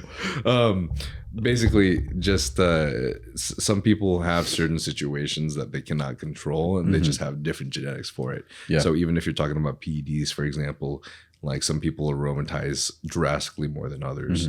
Like for me, I have to take like 600 tests, 500 primo for an example, where that gives me a baseline of estrogen that puts me in a good range and makes me feel good. While some other people have to take like 200 tests and 1200 primo. Primo lowers your estrogen drastically. So that just shows that these people just genetically have a much higher level of aromatase conversion. They have a much higher level of estrogen when they're, say, like running a dose of 200 milligrams of testosterone. Okay. So they unfortunately just have to overcompensate in a crazy level with a much higher level of either a DHT like primo or an AI or something. This is just a random example of how genetics vary out of nowhere for no fucking reason. It's just that's what they're born with, right? Yeah. So it's kind of the same thing with like, I'd say I've noticed this variance in everything about a person. Exactly. Everything. Like physical attributes, muscle insertions, how fast they can run, how strong they can become, how fast their mind works, how high their IQ is, how happy they are on a daily basis, how present they are on a daily basis, how attentive they can be at school, how sad they are on a daily basis, how motivated, how unmotivated. These things vary, sometimes not even attached or correlated to their hormones. So imagine they also had crash hormones. Imagine they had a balanced level of hormones, but they were just in a place where their brain chemistry wasn't right. You know, it's like, I advise you to look at, like, I'm going down a rabbit hole, but I advise you to look up Austin Stout. Okay. He's a great example of how complicated the body is on a level of the gut. Okay. There are so many different things going on. It's hard to narrow it down to one thing. Like, you shouldn't be eating pizza, like for your gut or something. Yeah. And that's why I believe same thing with depression in the mind. It's like, while certain people can get out of it situationally, it's not true for everyone. I see what you mean. Yeah. But like your point kind of proves what I just said. Like, for example, your friends were telling you, you know, it's your mental health, you're depressed, you should be. But like, obviously, if you was to tell yourself that you're depressed, you would have stayed in that position. You know, would you describe yourself as depressed in that position? Like when that was happening, would you label yourself depressed? That's kind of hard because I always said I felt depressed. Yeah. I don't know if that means I like self-diagnose myself in depression. Like if you were to just say, yeah, I'm depressed and like agree with it, you wouldn't have tried to find a way out. You know what I mean? I feel like it's just a crutch that people use to just stay in that position. Like there's nothing I can do about it. And obviously I've not been in like every single situation possible. So I don't know like if there was an out for everything, but for you like said, fuck that. I'm not going to, you know, I'm not depressed. It's not like a mental health thing. It's actually just like my hormones, and you found a solution. And this is why I don't like to like just use that for myself. Yeah. Like if I'm feeling bad, I don't think labeling myself depressed is going to help me in any way possible, regardless of the situation. So that's why I just see it as like, okay, I'm just not doing what I'm supposed to be doing, and it always works for now until now. So like if I'm not happy, I'm like, all right, why? Okay, I probably haven't done what I'm supposed to be doing. I haven't been praying recently, and it really hits me hard sometimes. Like I've maybe like missed 2-3 prayers, and it just like subconscious. I just feel bad, and I'm like, all right, I haven't prayed, and then I get back to like on track with everything, and then I feel happy and I'm fulfilled and I'm happy. Like I just feel better. So that's why like I feel like when you feel that feeling of being sad or, you know, quote unquote depressed, it's just life telling you that you might not be doing what you're supposed to be doing. That's how I see it. It just helps me a lot with my daily life. Yeah. For example, you know, I was taking the plane on the way here, and that's just to talk about my faith, like how much of a difference it makes when I'm doing everything that I'm supposed to be doing. I was in a plane. I was just sitting and there was turbulence. The plane was going up and down and everything. Everybody was like freaking out. Like some people were stressed. And I was like, if I die now, like I'm cool with it. Like I'm like, that's ready. awesome. Yeah, I'm ready to die just because like I'm not dying. Yeah. But I hope you don't. Yeah. So I was like, even though you pissed me off with this argument, What? I'm just fucking with it. But yeah, I was just like, I'm ready to die because I know I've been doing everything the best that I could, essentially. And I feel like if you're not living up to that standard that you have, you're not going to feel the best you could feel. Yeah. You know? But yeah. I know you're, I know when you talked about the Jubilee thing, like it is something important for you. I don't mean to disrespect anything. No, you aren't. Like, cause I really, like, I've also discussed your mindset as well, cause I love that. Yeah. And that's something that I have been trying to take control of with my life, and it's propelled me forward. So my best friend Dion, for example, in San Diego, has this kind of mindset too. Yeah. He went to jail and prison and read a lot of books, and then him and Ryan fucking propelled themselves forward with their mindsets and got out of jail and literally got their record cleaned, and then started making he sold drugs and he didn't have any money, and then now he made like $400K per year. It's just fucking cool. That's awesome. You know, I think this mindset is extremely important, and I think what you believe is reality. Yeah, absolutely. So that's why I think your perspective is extremely important for all of us, and I think it's true. I was just kind of speaking for other people whenever we're talking about other people, rather than when we're talking about ourselves. I didn't want people who are actually like clinically depressed to feel like we're like invalidating their like their diagnosis or something. I see. You know what I mean? What is clinically depressed? I don't know. I don't fucking know. I don't have the credentials to talk about this shit. If you were to go and see a doctor, and you know they would tell that you're clinically depressed at that point, that's all the difference. You know, someone told you that you are. It almost feels like a self-fulfilling prophecy, right? Yeah, exactly. So that's, again, I would just recommend people to try it for themselves. You know, that's all I can do. I'm not going to sit here and say like they're wrong, but I would just say like try it. You know, regardless of being actually clinically depressed or not, or whatever your situation is that is causing you to be depressed, I think the fact that you said being depressed, I think, is a sign from the universe or from life or from God that you are not doing what you should be. I think that's always going to be right. Yeah. Because I think even if you are in a state where you were born depressed or something, it's not a situational thing. It's something that's been hard for you to get out of. Yeah. I believe that there is something that you can change to make that better. Yeah. I believe that. So whatever it is, but it's probably, for some people, it's probably almost impossible. It feels almost impossible to find because they have to jump through a million hoops to get there. Unfortunately, like Michaela Peterson had to fucking figure out that suddenly, like literally eating only the carnivore diet helped her relieve herself from autoimmune diseases. Like what the fuck, you know what I mean? But it's just how the world works. Yeah, exactly. I would just say try it for yourself and see. Definitely helped me. This mindset is why I'm here, honestly, and why I'm going to be where I'm going to be in a couple of years. So, and also the thing you said, they're just going to have to go through, you know, a million hoops.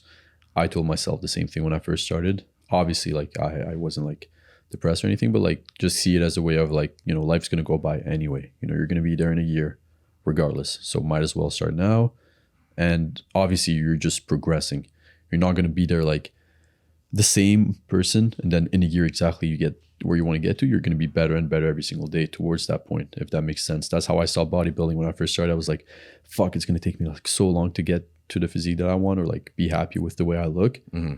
But then I saw a video of a guy, Hamza, do you know him? He does like YouTube videos, self-improvement. He sounds familiar. Yeah. Basically like self-improvement. It's a lot of like bro science. Yeah. But I watched this video. Science. Yeah. And it was basically saying like, you're going to go through, like the time is going to pass by anyway. So might as well get started and actually do it. So I was like, all right, fuck it. I'll get started. And for me, luckily it didn't take that long. But like, if I didn't have that, like if I didn't like just destroy that mindset of it's going to take too long and flipped it and transformed it into like, all right, the time's going to pass by anyway, so might as well get started now, I would have never been here. So just see it that way too. That's a good way to see it, like for everything in life. Yeah. Maybe I just found the thumb title. Fried today, bro. Yeah, same, bro. It was the expo was long too for me. We just went there. We filmed the video with Eric and Greg for HLT, and we just came in, bro. And everybody wanted pictures, but we needed people to make the video. So we were like, "You are guys down to do a video?" And we just went. We had like maybe like 10 people with us, and then in 2 minutes it was like a huge circle. Like 1/4 of the expo was just around us, and we filmed that video. It's probably going to drop soon, but you'll see. It's like it was packed. But yeah, it was long. We took a bunch of pictures before leaving, and I went to train with Mike. It was a long day too. Yeah. You also said that I hope this doesn't seem super random, but you also said you were celibate too, right? On Jubilee, like, did you say that you were holding off till marriage for religion? Yeah. Mainly, like, I am Muslim, so the way that I see it, obviously, I had like let's call it like a relationship. But the only reason I got like the only reason I started talking to that person was because I thought, okay, this is someone that I can marry eventually. And the thing with Jubilee, everybody thought like I've never talked to a girl before. That's they aired that, right? That section. I think they cut out like a bit of it. Yeah, the episode was like an hour and something long. Yeah, they cut out like 3 hours. Yeah, exactly. They cut off like half of it. But the impression that it made was like that I've never talked to a girl before. God damn it, Jubilee, you asshole. But like, shit. But I just rolled with it. Yeah. I'm not, but like, just to make it clear, I've talked to a girl before. But yeah, like that's the mindset I go through like with every single time. Like is like if I'm talking to that person, it's only happened once, and I broke up with her. I wasn't with her, but like whatever. But yeah, like if I'm like, I want to make sure that the person that I'm talking to is someone that I can marry, and that happened once. That was before I started posting videos, and basically everything was perfect. I was like, all right, this is someone I can marry and everything. We had like, everything went well. But then I started posting the videos, and she was like kind of self-conscious about herself. I think that was one of the big problems. Like, do you mean like self-conscious about like you posting? Like getting attention or something, or but also the fact that she was self-conscious about herself, like the way I don't know what it was, to be honest. Never like went deep into it, but just like maybe the way she looked or the way she was, like there was nothing wrong with her. But yeah, like self-conscious about me posting, and it just like affected the relationship. Or like, for example, I was posting a video, getting DMs from like girls, whatever, a lot of attention. Wow. Girls? Really? Damn, Does it bro. happen to you? I'm jealous. Brody said the same thing yesterday. But yeah, like getting DMs and like attention, whatever. And obviously, like I wasn't entertaining anything. But yeah, just like it came. There was issues like every couple of days. So like I was like, all right, this is not gonna work out. Stopped it there. And yeah, that was it. Damn. But yeah, it wasn't nothing. Like obviously I'm Muslim, so to just go back on the fact is like, if I am gonna like talk to someone, I have to have in mind that all right, this is someone that I can see myself being with, if that makes sense. Like, or like marrying. This is someone that I see myself marrying, or it just wouldn't make sense. And also like that's how the religion is, so I just follow it. No, yeah. It makes all the sense. Yeah. Took me a bit to get here, but that's how I feel now. So, yeah. Finally. Such a disappointment to my parents. Let's get to these. Let's fucking get to this Q&A. Let's talk about some bodybuilding. Yeah. Oh, I'm sorry, guys. I'm sorry if I made you angry today. Fuck. By the way, I was wondering myself, what do you bring to your competitions?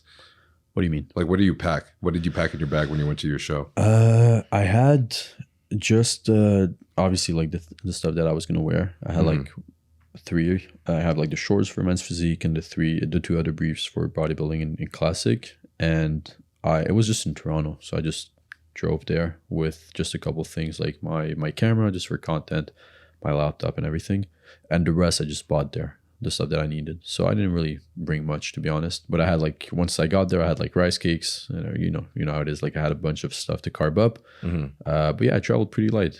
Not much. But I actually brought a lot of clothes because I was flying to LA like 2 hours after the show. So that was the only thing that was different. Yeah. Okay, gotcha. Did you feel any stress going into the competition that you think bit you in the butt? Yeah, maybe. I did. And what I did the day before was just like pray. I just like prayed, and I was like, obviously I'm here just because, God wanted me to be here. So whatever happens is meant to happen. I'll just do my best on my side, and whatever else happens. So it just removed all the stress from me. And yeah, just went in, didn't have any stress like the day of, maybe a bit before, like leading up to the show. I was like, how am I going to look? Am I going to fuck it up? Like, am I going to pose wrong? Am I going to have a cramp, which happened? Like, I was like, I'll just pray. And I did my best until this point. So I'll just let whatever happens at from here. Yeah. Gotcha. Yeah. Josh Kastner asks how to bulk and keep a shred in midsection at the same time. I'd love to know too, bro. Yeah, same. For real. Get a liposuction. Yeah, that's a good way to do it, bro. Or hop on. I don't know. No, it is tough. Like I wouldn't be able to answer on, to be honest. I store most of my fat in my midsection, so if I'm bulking, it would be like a really slight surplus, or I just wouldn't bulk. I just stay the same. Jose Diesel asks, why doesn't he admit using gear bro looks better than you, claiming Natty? No offense, King. That's false. I don't. Bro just dissed both of us in the same sentence. That's fucking funny. Yeah, that's crazy. Love these comments, bro. I'm sorry, bro. I like my fucking caramel popcorn.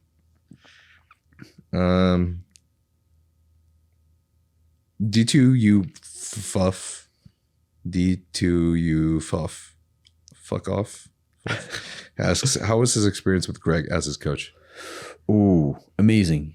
He's an extremely good coach. It was really good. Like he helped me, especially like week of like peak week. But it was just so happy to so easy to just reach out to him, whatever I needed. Like obviously we're friends, so it wasn't like anything different. Like I've never had a coach. It was my first time having a coach. Obviously I had like the knowledge to just get there, but having him just tell me exactly what to do, what I'm missing, what I'm not doing right was really good. And we were doing like check-ins. I would send him pictures and stuff. He would let me know what I need to work on. And I would say I definitely would have fucked everything up without him because I didn't know like anything about posing. the week of, like peak week and carving up and everything. I had no idea. So yeah, he definitely helped me out a lot. He was really supportive. And one thing that really helped me too is like I did my week. I did my I leaned out, got as lean as possible. And I saw him that week of like he wasn't with me for the show, but he saw me the week before I head out to Toronto. And he just said, like, I'm proud of you, bro. Killed it. You look amazing. And I was like, all right, I got Greg Doucette to tell me that I look amazing, so I'm good. I'll just go on stage. And I think that helped a lot with the stress factor. Yeah. Yeah. I think it helps a lot. Having your coach like tell you you're good. Mm-hmm. Yeah. Yeah, it definitely did. But yeah, he was amazing. Really helped me. I would have never placed the way I placed without him. That's dope. That's awesome. I think one thing that some people don't really, I don't know if it's just fucking dumbass people or if it's just like, I don't know. I don't really understand, but I feel like there's some people out there that like don't really can't differentiate between like a good picture versus like someone's physique in person. Yeah. I think, which I understand is difficult in senses like we're saying ourselves how like looking at people on stage is different than seeing them on camera, right? But I just think that like it's very easy for some people in like social media, whether or not they're just upset about the way they look, someone else, or if they actually feel this, to like think that someone is natural when they have like when they take like really good pictures. There was this kid that I met at the expo just today who took like this really good shot, downwards lighting, had like this awesome like downwards shadow, I fucking can't talk right now, shadows and shit that made his body look 3D. And he was with his friends and he was getting people to sign his little poster. You know, like everyone had like a picture of Arnold and they got us to sign it. But he was having his own picture to sign it, but he was with a group of like 6 other guys and stuff. So when I got it, I was just like, damn, holy shit, who is this? And they're like, he was like, bro, it's me. And I turned to him and I'm just like, are you Natty? And he's like, yeah. And I'm like, how many people ask you, or how many people accuse you of being on steroids? And then all of his friends just raised his hand. And we're like, we all do. And they were just like, yeah, we accuse him all the time, but honestly, we're just making fun of him. Yeah. You know, we just like joke around about it. Yeah. But like know that he's natural. But it's like whenever you can like take shots, you know, you can take pictures in good lighting and you can be natural and you can look fucking amazing. Like you don't have to be massive. Yeah. In fact, I don't think even the mass size really makes that much of a difference in pictures and lighting. That's true. It's the shreddedness in lighting. It's like how conditioned you are. Yeah. Like you could be small, but you can be as shredded as fuck and get it in good lighting, good downwards lighting, and you will look like a fucking animal. You know what I mean? That is true. So I don't know. I just think people should differentiate. Yeah, that absolutely. And also like you said before, the weight plays a huge role as well. Like, you know, your height, your weight, to know if you're actually like natural or not. Like Brody looked amazing, but he's like 158 pounds when he's like his leanest. Like he's 158. He's like, I don't know how tall he is, a bit shorter than me, but you know, it makes sense. You know, he's obviously, well, in my opinion, obviously natural. But yeah, pictures do make a big difference, especially like if you're shredded and you're posing on your own without anybody next to you to compare to. People just get it wrong. Yeah. Yeah. You do got some sus pictures out there though, bro. They look pretty fucking nuts. They look really good. Like honestly, I met a bunch of people at the expo today, and I don't know if it's because they just wanted to flatter me or like, but a lot of people said like you look a lot bigger in person. Yeah. Than on the photos, which they're lying to all of us. They told me that too, but it's not true. I know it's not true about me. This is fucking lying, bro. Yeah, probably. Just I was like, thank you, bro. That's funny. Just no, you look fucking crazy, bro. You really do. Thank you, bro. Now, I'm not trying to be an asshole. Okay, I swear to God.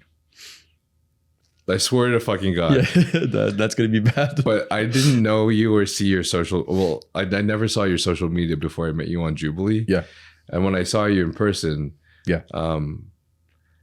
honestly, I thought that you looked very natural to me. Yeah.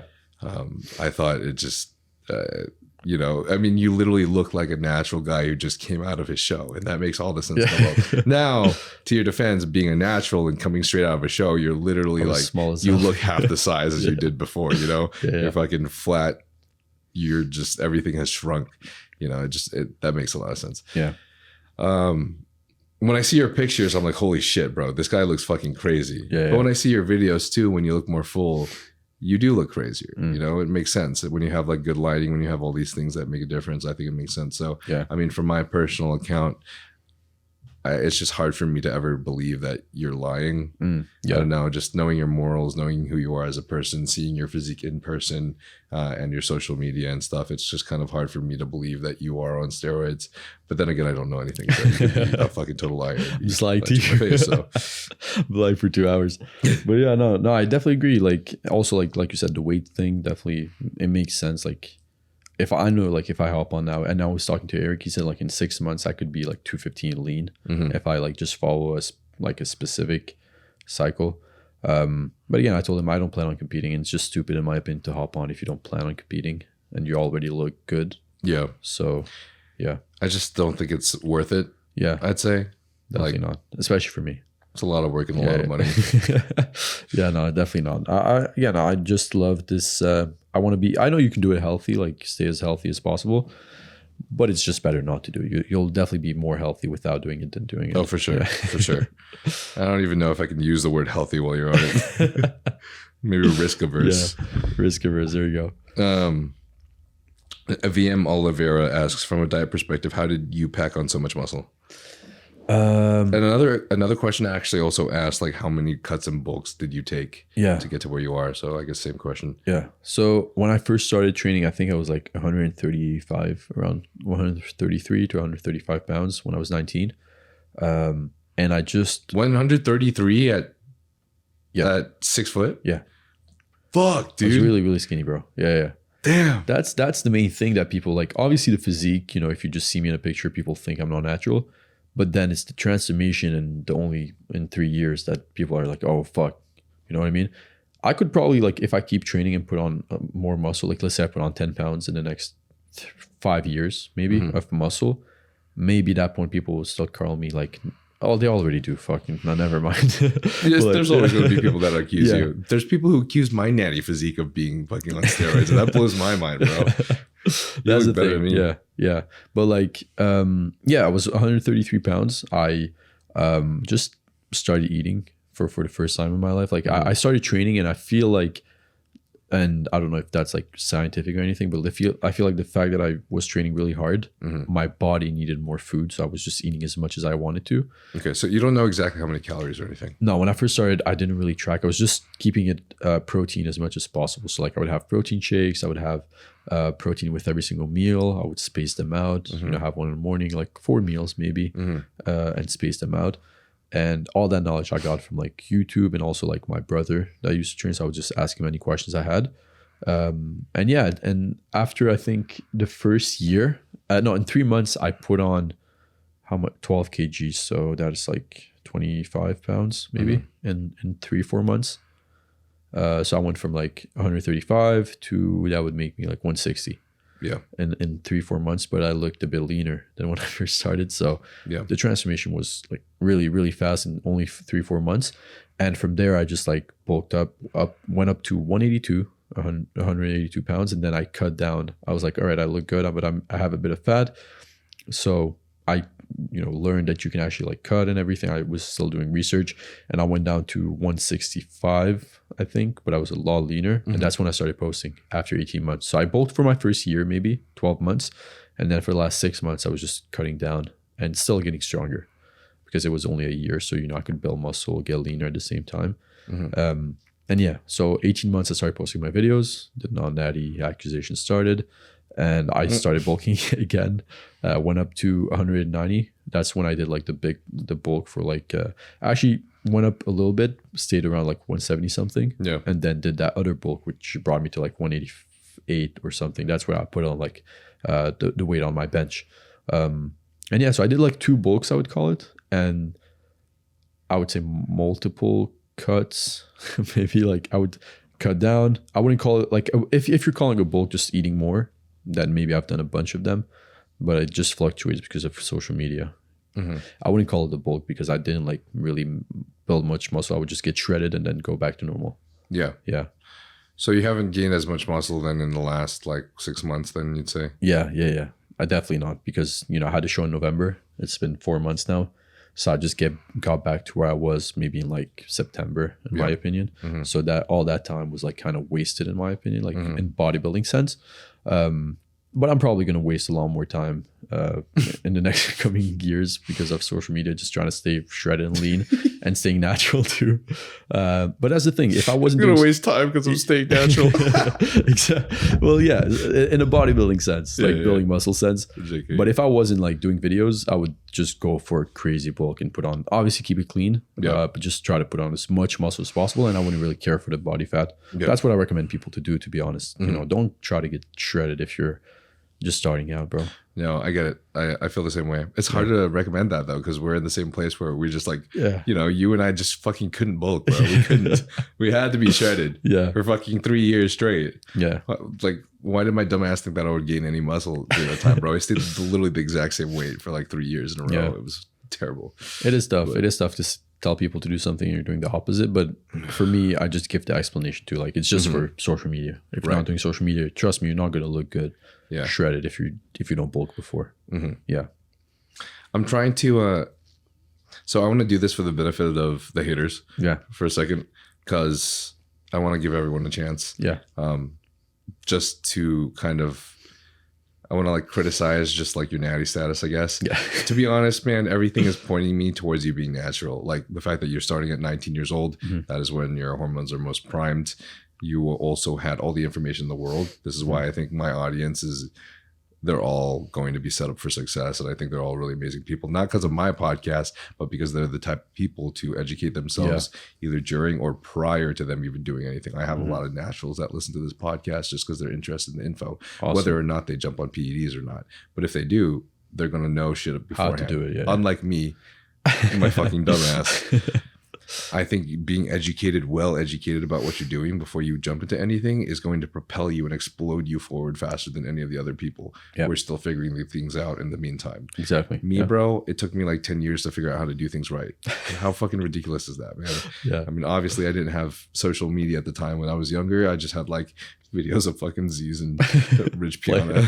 Rich Piana to tell me to do fucking 8 hours of shit. Fucking the fuck. You know, by the time I finally figured things out, then things started to blow up for me. So you had your hormones primed, a good age. You had all the information. And then one of the best parts, in my opinion, is you were extremely lean and had no muscle on you. So not only is that a great opportunity for you to make like almost, I don't know, to just make freaking crazy anabolic newbie gains, you know, but also the fact that you started off lean and you didn't start off fat meant that you could eat all this food and when you gain fat percentage, of course, it's only going to set you to a point where you're more at like an average body fat percentage, you know, unlike people like me or like Bosch, for example, or some other people who started off at a higher fat percentage. Like as nice as it is that it's easier for us to eat to gain mass, it's a big disadvantage to start off fat because losing that fat takes a long time, and your body fat set point and getting comfortable at a lower body fat set point takes a lot of the time for your body to adjust to. Right. So when you're leaner, if you can eat a lot when you're leaner, that's, I think, the best place you could be. If you can't eat a lot when you're leaner, then you're shit out of luck too. You know? So, I mean, you got a lot of things going for you. I think one of the things for the haters, I guess, there's like a couple questions asking you about like gyno. Have you ever been asked that before? Yeah, a lot. And Greg did a video on like the first video he did was like going over like the transformation, how lean I am, the fact that I put on muscle whilst getting leaner. You know, when I first started training, he was like, you know, this is obviously not natural. And also the gyno.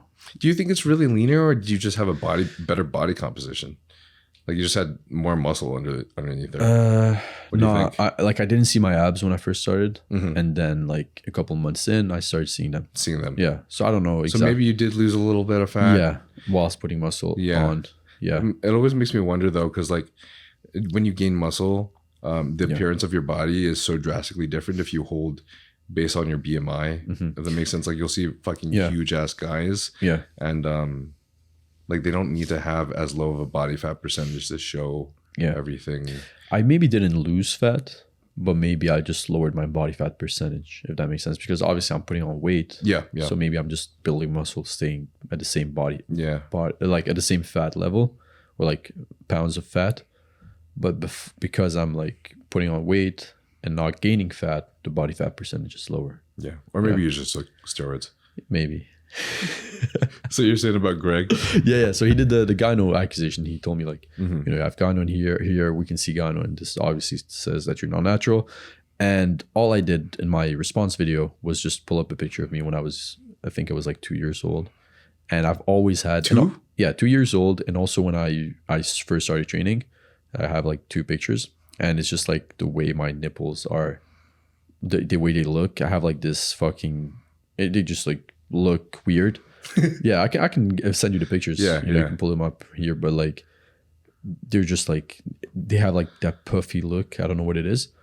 And he was like, all right, yeah, fuck, he's right. Even since 2 years old. Yeah. So it's not even like puberty gyno or something. Yeah, it's not gyno. It's just like, I don't know if it is, but it's just like the way they look. Like they have like that. Once I show you, you'll see what I mean. Yeah. But it's just like close to the nipple just pops out on the, yeah. Damn. Yeah. So there's just not like, usually gyno, there's like that, I don't know how to call it, like that solid thing, like solid maybe piece of meat under your nipple. I don't know what it is. When you have it, you know, you can grab it and actually feel. That's gyno, right? Yeah, that's gyno. Yeah. That's what it is. But I've never had that. Oh, okay. So but when I was 2, like they had that look. Yeah. Okay, they just like, it's like soft under there. Or yeah, something. exactly, soft. Maybe I was a bit fat when I was younger. Maybe that is, I don't know. Damn. But yeah. Damn, bro. I'll send you pictures. That's crazy. You'll see. You're an alien. You're an alien, bro. See, that's what I'm saying, man. Some people get depression, and you get fucking alien nipples, baloney barb nipples. I could have said I'm depressed because of them. What was your training style, by the way, when you first started training? It was push pull legs 6 days a week, but I was training from home, my garage, so I couldn't really. Like, that's the best way. That's the most anabolic way. I did too. Yeah. When you first started, yeah. So I had 2 dumbbells. I could fix them with like, it was adjustable and had a bench. So I would watch videos of I forgot his name, like Athlete X. Obviously, I used to watch Greg a little bit too, and also other people, and I would just like do the same workout. So it would be like incline bench, flat bench for chest, and like chest flies with dumbbells. That would be like my workout for chest. And then I would do triceps. I would do like kickbacks, which a lot of people hate. I don't know why. Like I would do them chest supported. So like put my chest, dumbbells, everything was dumbbells. So yeah, push pull legs 6 days a week, and I would just rest maybe on, I think it was Sundays. And yeah, that's what I used to do. Yeah, just dumbbells. Gotcha. Yeah. What about like your training tempo and I guess rest timing? Do you remember? Not really. I would just vibe in my garage. I would put music on, just like go in, and I would like try to keep the best form possible from the videos I was watching. But I definitely didn't train the way I do now. Like I was just like bouncing up the weights. I didn't have like any specific tempo. I would just go until I was close to failure. And the closer I got to failure, the slower I could do the reps. That was mainly it. So I had like no knowledge on like controlling the eccentric, pausing on the stretch position. So it was just like fucking bouncing weights and hoping for gains. Yeah. How often did you go to failure? Every set. Every set. Yeah. Ever since I started. I did too. Yeah. We're dumbasses, bro. Ever since I started, I would go to failure every set. And honestly, I still kind of do, to be honest. Yeah. Do you still do that? As of maybe a year and a half ago, maybe 2 years ago, when I finally started my first like real enhanced bulk, I guess. No, because I realized that I was biting myself in the butt by doing so. Yeah. I now only go to failure the last set of each exercise. Yeah. So sometimes that's like twice for one muscle group. I'd say it's about twice per month, one muscle group. Do you 2 exercises per muscle group? I do maybe, on average about 2 exercises per specific muscle group. So for example, 2 exercises for lats, 2 upper exercises for rhomboids and rear delts. Yeah, lower traps. 2 exercises for upper chest, probably. Yeah, whatever. You get it. Okay. Yeah. Damn, cool. Fuck. Maybe you are just a freak, bro. Yeah. Maybe you are just on gear. We'll see. I honestly, like, I don't plan on like hopping on anytime soon. But like and you know, I've said this before, like if I was to hop on, people would be, oh, okay, he was actually natural. Right. Yeah. Kind of like Alex. Yeah, exactly. Kind of like Alex. Eubanks And it sucks though that Eubanks is getting so much hate now for doing it when he just yeah, I know. I don't know. Too much controversy around him, but Yeah. I feel bad for anyone, honestly. Yeah, honestly, like I don't know what people care this much, to be honest. Like what do other people do? Like again, like obviously they looked up to him, maybe the fact that he was natural and they kind of just lost him. But some people just hate to hate, bro, and I've seen it a lot in my comments. But yeah, I probably wouldn't hop on. I like, again, the message that I try to push is just like, not specifically like, obviously I'm pushing for people to stay natural, but also mainly pushing for people to not underestimate how much they can achieve. You know what I mean? Mm-hmm. Not only in like in a bodybuilding sense, but just in life. Yeah, that's something I really dislike too, is underestimating how much they can achieve. Yeah. And I don't really understand why, because I'm like, that takes away your power, you know? Yeah. Like a lot of people just give up when they don't feel like they can get somewhere. And I'm like, bro, you don't even understand. Like I thought I was going to be the ugliest fucking unachieved motherfucker. I never thought I would become a pro, regardless of even competing in a bodybuilding show. Yeah. I never thought I would even be below fucking 16% body fat ever in my entire life. So, I mean, I just think people really don't. I think there's a lot of people who don't really comprehend or really believe that they can actually achieve the amazing things they can. Yeah. Just shooting themselves in the foot for no reason. Yeah. Yeah. Before they even start. And I get it, dude, because I do it to myself sometimes when I think about like me competing in shows. I'm like, don't ever expect that you're ever going to become something great. Don't ever expect you'll be on the Olympia stage. But like, where do you think that comes from though? It comes from not wanting to get hurt. Yeah. I can see that. I can see that. Not wanting to get let down. Yeah. There's like this saying, expectations are suffering. So it's hard, bro. It's hard to believe in yourself, but also not have expectations about it at the same time. You gotta detach yourself, I think, from just the feeling and just look at the results that you would get compared to like, you know, both situations. Like if you were to like tell that to yourself, the chance of you placing higher are probably going to go down. You know what I mean? Like let's say you tell yourself, you know, I'm not going to be a pro, or you just tell yourself, I am going to be a pro. The chances are of you becoming a pro are probably higher by you telling yourself that you might be. Yeah. So yeah, I think people just shoot themselves, and it happens, but I do get it. It's like the fear of like sometimes rejection, the fear of like underachieving, but just look at the results. You know, you want to get there. So why would you like put that energy out there? Some people, like before they even go up, I'll just like pick girls, for example, could happen to me. I don't really DM anybody from like Bygale, but like let's say for example, like this girl would never be with me. You know what I mean? Kind of like disqualify themselves without even like trying. So same thing for businesses. This isn't going to work. I have a cousin actually, he wanted to start posting, and he was like, you know, it's not going to work. So why would I do it? You know what I mean? Yeah. And you just live your life with regret. Yeah. I don't know almost anything, honestly. I have a lot of years left to live and so much to learn. Yeah. But I do feel like there's like this balance that is like the best place to be, where like you're not to the level of having so many expectations you feel entitled, but also being on the place where you believe that you're going to achieve great things that you want to, you know. I just think the balance being in that place is kind of difficult. You know what I mean? Yeah. Like the same thing as being really like perfectly confident but not cocky. Yeah. I see what you mean. Yeah. Yeah. It's like a very thin line, I think. Yeah. So I don't know. I think it depends on the people that look at you, maybe. Yeah. Yeah. Mental shit is hard. But like you said, you know, you not telling yourself that is just you give power to the word, like you said. And this is what going back to depression, you know. Yeah. Same thing. Misael asks, does he get any bitches now? No. Still not. Still not. Oh, shit. Maybe that's why you're not happy, bro. Yeah, maybe that's it. There you go. No, I would say honestly, I just work a lot. So I know that I'm not in a position right now to, and like I said, you know, I talked about like I could definitely just go out and just whatever do what most people do.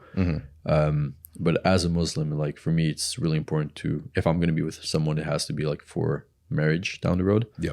And I don't feel like I have the time now to put that, effort into a relationship or like into someone else, because I'm not where I want to be yet, or like I'm not set to the point that I want to be. So to answer the question, no, I don't get any bitches. Gabriel Davidson asks, was your chest always strong for you? And what's your approach? Yeah, it was. I think it was like a lot of times when I put like the old picture, like when I was younger, people would look at it and say like, oh, you already had a chest. I think it was because I used to do push-ups when I was younger, like I used to watch, I think it was Six Pack Shortcuts. Dude, I was literally going to make the joke like 15 minutes ago about whether or not you watched them. Yeah, I did. It was like ab crunches and push-ups. That's all I used to do. So I think it helped with, definitely not the abs. The Six Pack not the abs, just the chest. But yeah, it was like a strong point. It's probably my strongest with shoulders now. Yeah. And the best thing is I always ever since I started training was always inclined at the beginning of my workout. I think it helped me with building that shape, like that upper shelf.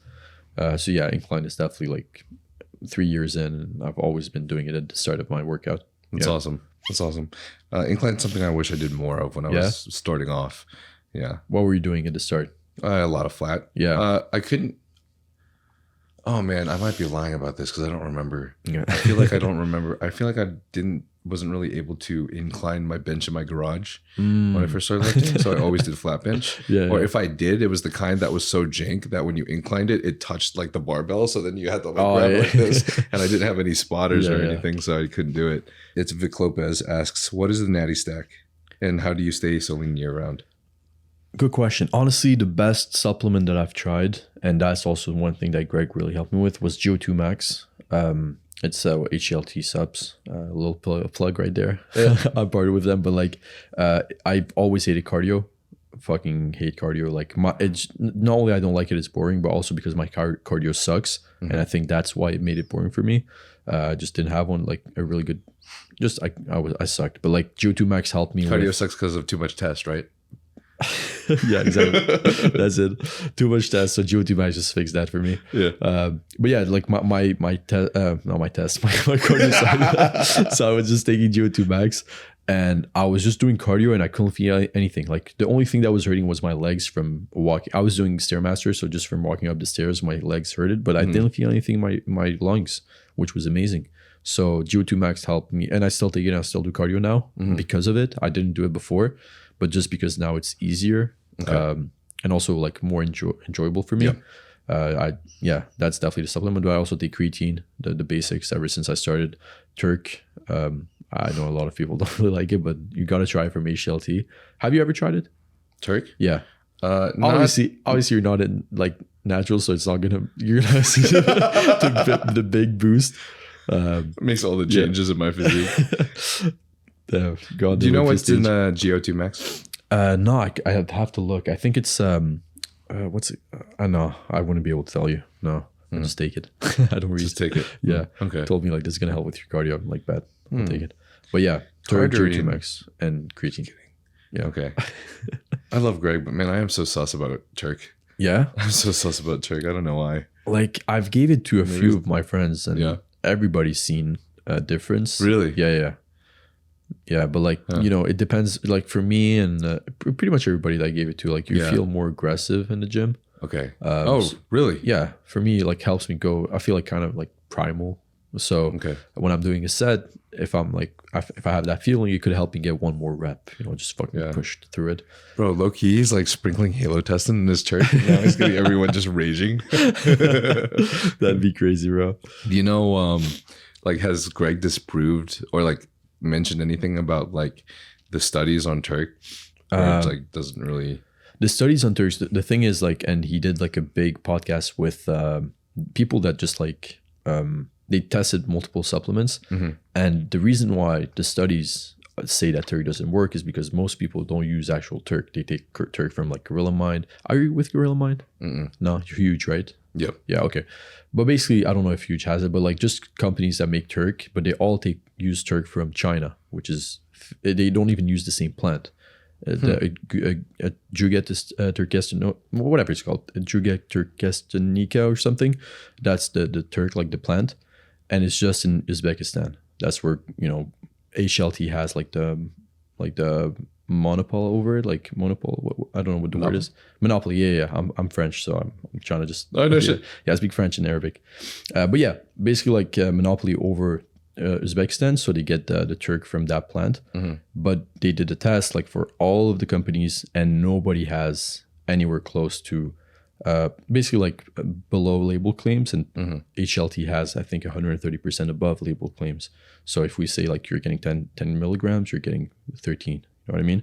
So all these studies are without using actual Turk, and yeah, that's basically what his argument for it. Yeah. Damn, crazy. Yeah. All right. Joseph Official asks, how often do you Greg your Doucette? Every day. No.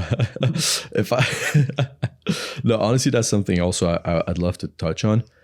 Pause. It's just the fact. It's just the fact that when I first started training, that's one thing I stopped doing.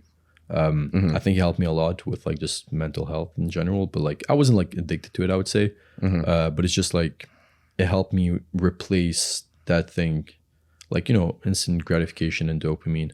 I replaced it with like delayed gratification was the gym for me. So I would say if you're gregging, you're just said a lot, probably stop. But yeah, fire. Yeah. All right, we only have time for one last question. Yeah, but Luca Cucaro asks, "What's your diet like?" Now it's it depends on what I'm trying to do. But if I'm trying to like lean out, which is probably 100% of the time, I keep it really low in calories. So it could be like 1800 until I get to as lean as I want to get to. But I try to keep it as clean as possible, and also as like I have most of my carbs before my workout in the morning. Like I like to train in the morning, so I would have fruits for my carbs. Then I spoke to Mike and he told me that would be better to do. But then after the workout, I would have protein, a bit of carbs around the workout. So I would have protein, carbs again. And then for the rest of the day, I just keep it purely protein and a bit of fats. Nice. So the carbs, I just keep them close to my workouts for when I actually need them. Yeah. But the rest of the day, I feel like having carbs just crashes me, and like I can like really think and work. So yeah, my diet is pretty clean: chicken, beef. I stay away from rice, which is probably not the best thing to do, but like I just feel like it makes me sluggish, and I can't really think. So I try to get like my carbs from fruits instead. Okay. And yeah, that's my diet. I mean, as someone that's trying to stay lean, I would recommend the same thing. I would recommend a lot of carbs from fruits, especially if you're hungry. Yeah. So I mean, I did the same thing when I was trying to stay lean too. If I eat rice, get a little sluggish, and literally all my calories are gone. Yeah, exactly. Instant. You're fucking dead. So yeah, rice cakes, rice, I stay away. But that's just because I'm like really like 1800 calories. There's not much you can do with it. You eat 1800 calories? Yeah, if I'm trying to get leaner. I was 1500 before I came to fuck, bro. That's 6 foot. Yeah. Oh, that is wild. Crazy. I think, but it's just really like I lock in for a few weeks, get to as lean as I want to, and then I bring it back up to like maybe 2400, close to maintenance. Is that your maintenance, 24? Yeah, around. It depends on my weight. But yeah, when I'm like as lean as I want to, it's probably 2400. Yeah, that makes sense. When I was as lean as I wanted to, it was unfortunately around 2000. Damn. But I'm also a lot shorter than you, so 4.5 inches. But yeah. What were you eating when you bulked super fast? You said everything, basically. No, not everything. Like I used to eat a lot of pasta, helped me a lot. Rice, chicken, tuna. Tuna is a cheat code for me, bro. Whenever I'm like close to like the end of the day and I don't have my protein, but I have really like not a lot of calories, tuna is always my go-to. Like I can have like, it sucks, it doesn't taste the best, but like it's just really functional for me. Yeah, I would just eat like a lot of pasta, rice, just try to eat as much as possible while keeping clean. And yeah, that's basically how it looked like. Okay, cool. Do you know how many fats you're consuming at the moment? I wouldn't be able to tell you. Probably maybe like out of those, maybe like 50 to 60 grams. Yeah. When you're like trying to make, like, would this be around like 2400 calories when you're probably like 1800. My carbs are really low. Yeah. So I just get the foods before my workout. Okay. Maybe a little bit after, but the rest is just protein and fats. So probably 60 grams of fats. I try to aim for like close to like 200 grams of protein, maybe 180 to 200. Okay. And the rest would be carbs. Yeah. I'm sure that helps with your testosterone levels too. Yeah. And I've also noticed this is this is a little bit. This is more empirical data and anecdotal evidence, but I know it's a greater percentage of white people tend to respond to a higher carb intake percentage wise than like the darker skinned people. Yeah. So you'll see like people that are tanner like us, like darker skinned like us, who tend to seem to, I don't know, we seem to respond well to a little bit of a higher level of fats, a little bit less carbs than others. Like Fuad also explains in this podcast, you know, he when he started working with John Meadows, John actually increased his fats drastically, and it helped him. He felt a lot better. He felt like his performance was better in the gym. He felt like his recovery was better. And I'm sure the look is affected too, because sometimes when us carb sensitive people eat a lot of carbs, then we become this fucking water buffalo, bro. It's just, it feels like shit. So yeah, I had crumble, bro, and the day after my face was like fucking huge. Yeah. It probably still is, to be honest. But yeah, I agree. It's not. No. Okay. Appreciate it. You shredded motherfucker. I ask everyone the same question at the end of every podcast, but if you were to leave the earth tomorrow and you had one message you could send to the entire world today, what would it be? It would be to take that first step. Yeah, probably. Like for me, I've always like, I would say I've probably done more in the last 3 years of my life than the 19 before that. And it was always because I kept like overthinking, not really taking action. So just taking that step towards what you want to do, regardless of what it is, and failing too at it. I'm not saying to succeed. You got to fail to be able to like actually succeed. So yeah, fail a lot and just learn from those failures. And it's going to help you a lot with like getting to where you want to get to. So yeah, just take that first step and keep at it. Yeah. Awesome, bro. That was dope. Thank you, man. Where could everybody find you? You can find me on Instagram, Hussein.fht. Same thing for YouTube and TikTok, but fuck TikTok. It doesn't translate to anything, bro. Just brain rot. But yeah, Instagram, YouTube, and also I'm launching my clothing brand, Momentous, which is going to be on Instagram soon. So yeah. Congrats on that, bro. Thank you, bro. Yeah, I'm excited. This was dope, man.